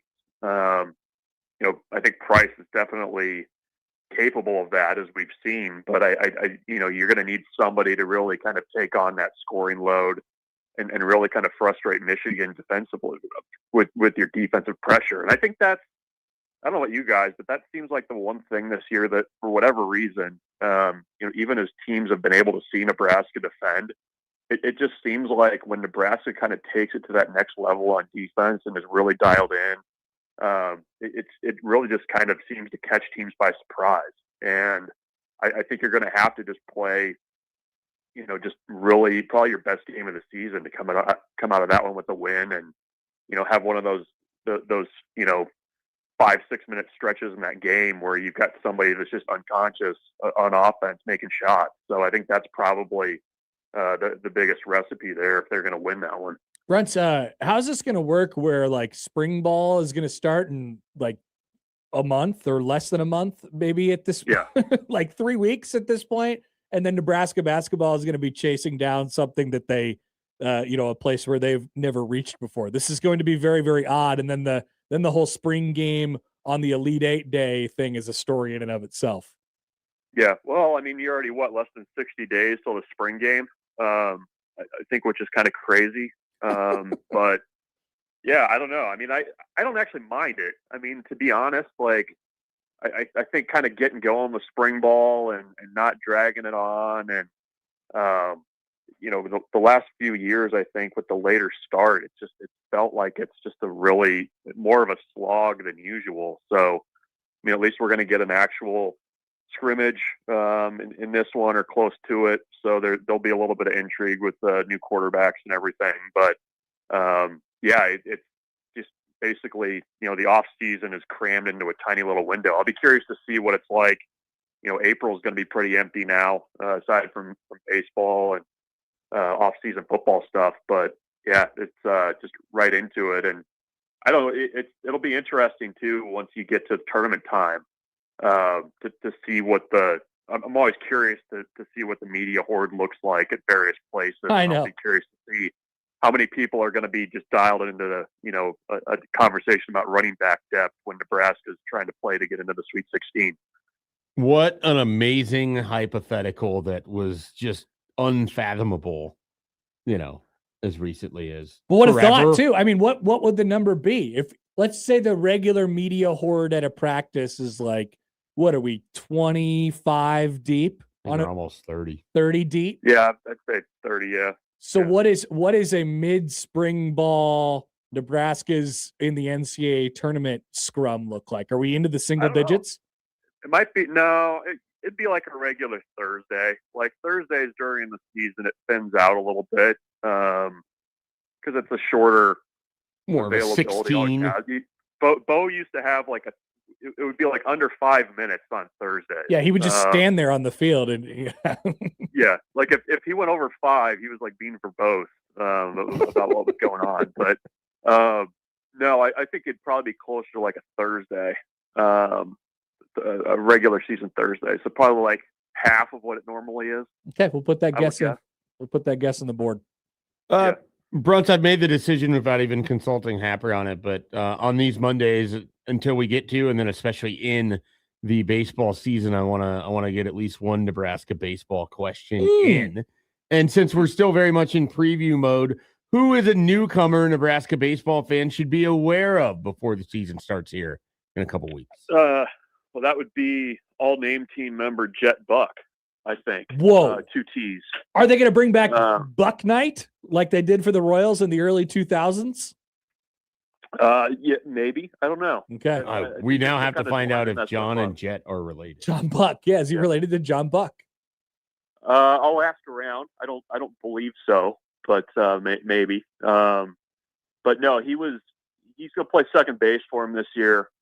And when you kind of look at what Nebraska did in the off season in terms of bringing in JUCO guys, bringing in guys in the transfer portal, like the thing they wanted to do was they wanted to bring in guys that could slug. Like that was the thing that they missed last year a lot until later in the year. And he had, I think, 20 home runs at Washburn last year. Has kind of hit at every spot. He was a former JUCO guy. I think he had 8 home runs and like 48 at bats in the fall, something like that. It was less than 50 at bats, but he hit 8 home runs. He hit one over the scoreboard in Wichita when they played the 2-game scrimmage down there against the Shockers. So I think he's a guy that they're really counting on to kind of be a dude in the middle of that lineup. And that he's was an early commitment out of the portal too. He's put on, I think, 20 pounds since he's been on campus. So they're really kind of hoping that he can be a piece in the middle of that lineup. So I think he's probably where I'd go first with newcomers to know. So I will only pick one too, because I know that's Thank you. That's an important thing. Yep. Football season ends. It's 0 degrees outside, and we're talking baseball. I love it. Guy's named Jet Buck, which is He incredible. just sounds like he's a dude. Yeah. He should be fun to watch. He can hit the ball quite a ways. All right. Thanks, Brunts. We'll let you go. Have a good rest of your week. Yep. Enjoy. See you guys. Michael Brunts from Husker 24/7. Jet Buck, Nebraska's Jet Buck, has a brother, Johnny. Johnny Buck. His parents are, though, Robert and Angie Buck. But he is from the Kansas City area, which sort of made me think at first. I just wanted to bring back Dodge Buck night. John Buck was like one of I had an autographed baseball with John Buck on it. Whoa. Yeah. I had 2 Royals autographs in my lifetime. I don't remember how I got the John Buck. I don't think I got it personally. I think it was just given to me. Is it possible he made a rehab stint in Omaha? No, so I ended up getting a Billy Butler autograph on a foul ball that I collected at Rosenblatt back when the then Omaha Royals played there. And then I got Billy Butler to sign it. Though my friend and I were far more interested in trying to have a conversation with then he was down in Omaha after being traded from the Rays, Joey Gathright. That was my guy. I got a broken bat from him once. We wanted to talk to him about the car. He jumped over cars. Yeah. And he was like, I don't want to talk about that. Because I think he was like burnt out of how many people were fascinated. It was like one of the first, it was like not one of the first, but it was a very early YouTube video that I saw of Joey Gathright, former, journeyman, I would say. He was Rays and then Royals and then played for a variety of different teams. But his bit was he was very fast. Very fast and could apparently jump a car. And he jumped over a car. Yeah. Which was incredible. But he's like, I don't really want to talk about that. It was the modern, like, I don't know, guys on TikTok do the same sort of stuff. That was like me at that age. It was perfect for me. I loved content, and there was a shortage of content. So I saw Joey Gathright jumping over that car. I'm like, I got to see this guy. Yeah, when we were more of a monoculture, everyone was familiar with Joey Gathright jumping the car. Everyone had seen the Leprechaun video from Alabama or the Turtle Kid. Or I like turtles. All of these types of things. Now you have to work for it, or if you're like me, you'd have to be online and be aware of it. Or sometimes you try to purposefully avoid it. Yes. It sounds like. Not just sometimes. I'd say most times. You didn't even know about They Just Taste Ryan. Didn't know. I had no idea. We're looking forward to baseball season. We are miraculously this weekend. We will be 2 weeks away from the opening of baseball season. Incredible. College baseball. You look outside and it just, actually, it's kind of really every game. Now, there's a little bit of snow pooled up. The snow that came in on Friday night. Yeah, I was wrong about that. I didn't think there was going to be snow. The snow was not done, indeed, on Friday night. By the way, a couple people have started to message us because they're wondering where the podcasts are. We have a problem with our podcast provider this morning. Yeah, there is an issue. So we're going to take it up with the boss. Yeah, yell at Josh Odson and say, Josh Odson, how could you possibly let this happen? So Caleb emailed in. He says, I listen to you guys on Spotify. It's not a Spotify thing. It's an us thing. We're working through it at this point, but we will have the podcasts up because there's a lot of people who have joined the show and they have said, did you guys do anything at the start of your show? I'd like to go back and listen to the segments and maybe listen to a nice tune at the beginning of the show, but they don't have the ability to do so unless can they hear it on the YouTube, Joey? Yeah, they could hear it on the YouTube. On the YouTube as of now, but we'd like, for you to go back and listen. Plus, Connor had a rant that I think people should listen to. I got angry. You made me angry. You did that on purpose. Me? Yeah, you stoked the flames. I didn't do anything. You stoked the flames. It was the listeners. It was the listeners. They were wondering why you weren't saying nice things about Nebraska. I was. They wanted it to be nicer. I know. Sometimes you can't always they want get more. Want. I know. They basically were calling you what? Phil Martelli? Is that what they were doing? Yes, I was. Quit rooting for Gonzaga in this hypothetical game. Team Gophers and Team Gonzaga in the hypothetical game. All right, we'll take a quick break. One more thing to cover before we get out of here on Happer and Schaefer on 1620 The Zone.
Yeah, once again, I got a couple more tweets this morning from people who are like, hey, where the podcast at? We're working on it. And once again, it's not you, it's me.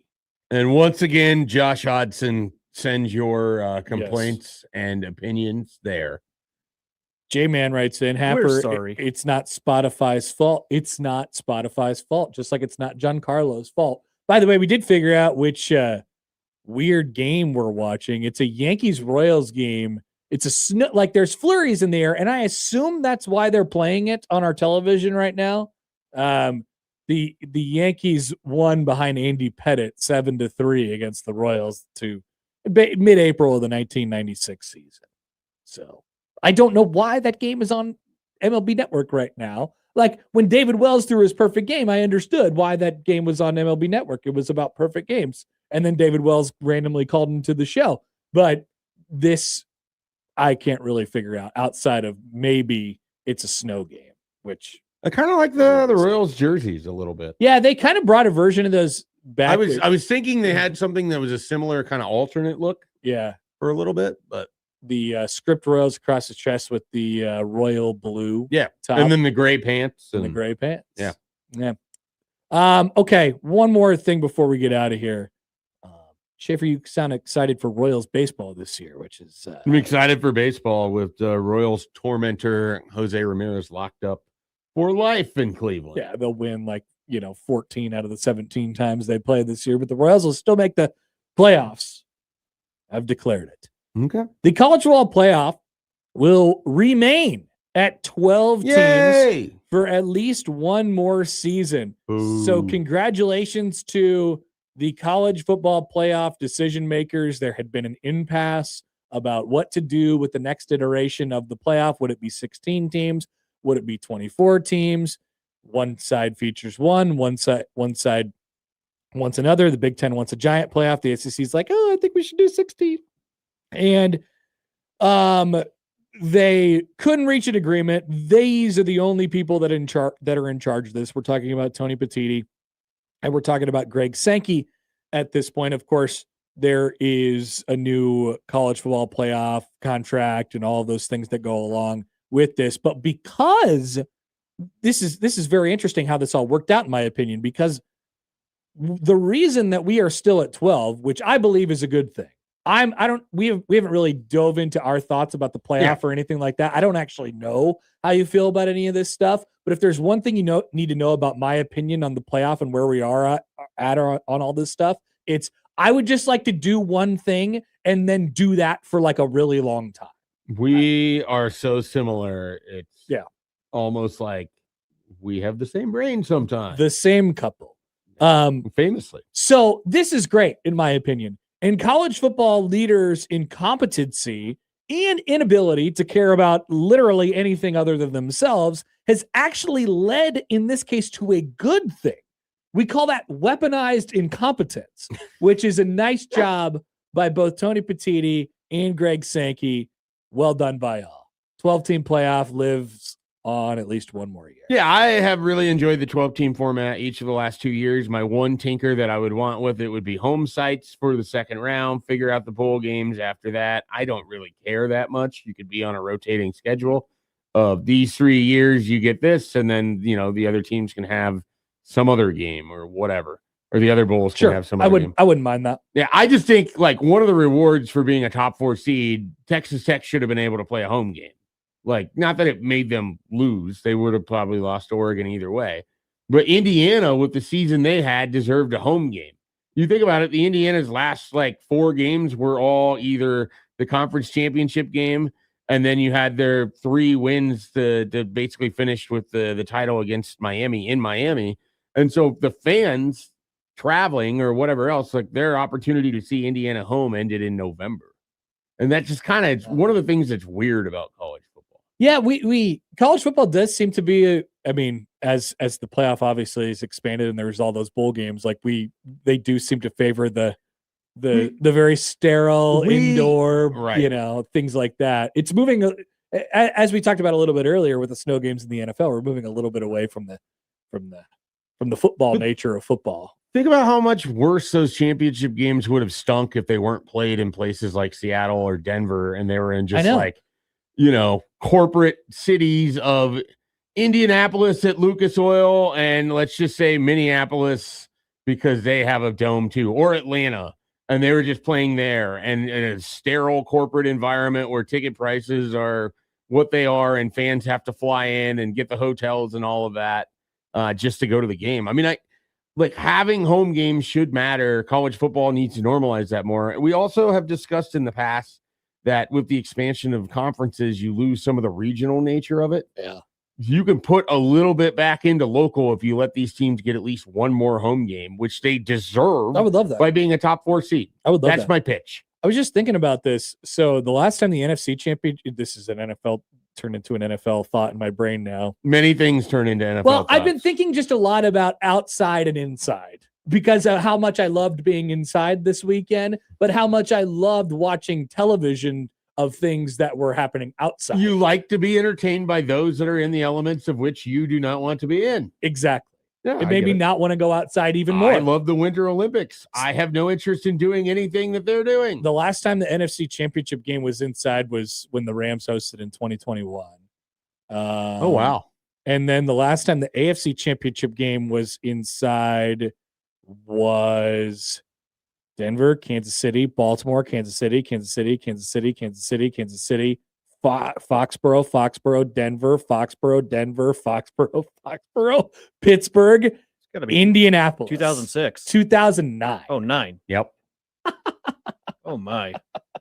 That's incredible. We haven't had an indoor conference championship game in 5 years. If you do the just a simple math on it, now the Chargers are inside where they weren't before. And the Raiders are inside, so that's 2 in the AFC West. Yeah. The AFC South, 3 of the 4 are indoors. No, 2 of the 4. The Titans are outside. NFC North, AFC North, they're all outside.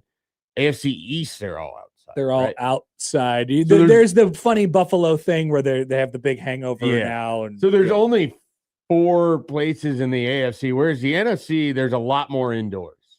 Yeah. So you kind of have that aspect of it.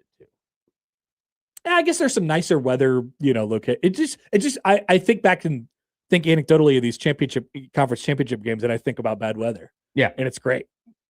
I love it. I think in the NFC, at least 2 teams in every division have a dome except the East. The East only has the say that fact the again. Cowboys. Every division. So 3 of the 4 have 2 teams that have a dome, at least 2, but I think 2 in all of them, and then the Cowboys in the NFC. Mm-hmm. So, are the Commanders' new stadium going to be indoors? I think over at the old RFK. We're going away from the retractable thing, and we're just going like with the big awning over the top now. And I think that's what Washington was planning. Okay, based off of the rendering. So it's not going to be enclosed. It's not enclosed, but it's also not like completely exposed to the elements, which is sort of odd. It's an odd combo. Like Buffalo is doing this thing where they have the big awning, and then they have like indoor warm-up places that are going to be preparing you to play in the outdoor game. It's all very, so we might get less of like dudes taking their shirts off during pregame warm-ups, but I don't know. We're thinking a lot about indoor and outdoor football games and how much I love the snow games. And all of this to say, we're happy with 12. Don't touch it. I don't want 16. Yeah, we are happy with 12. That was the original topic. Yes, we are happy with 12. Don't touch it. That's exactly where we stand. All right, that'll do it for us today. If you miss anything, 1620thezone.com is where you can find it. That's right. Now we have an out music at this point. Time for the crossover. Coming up next.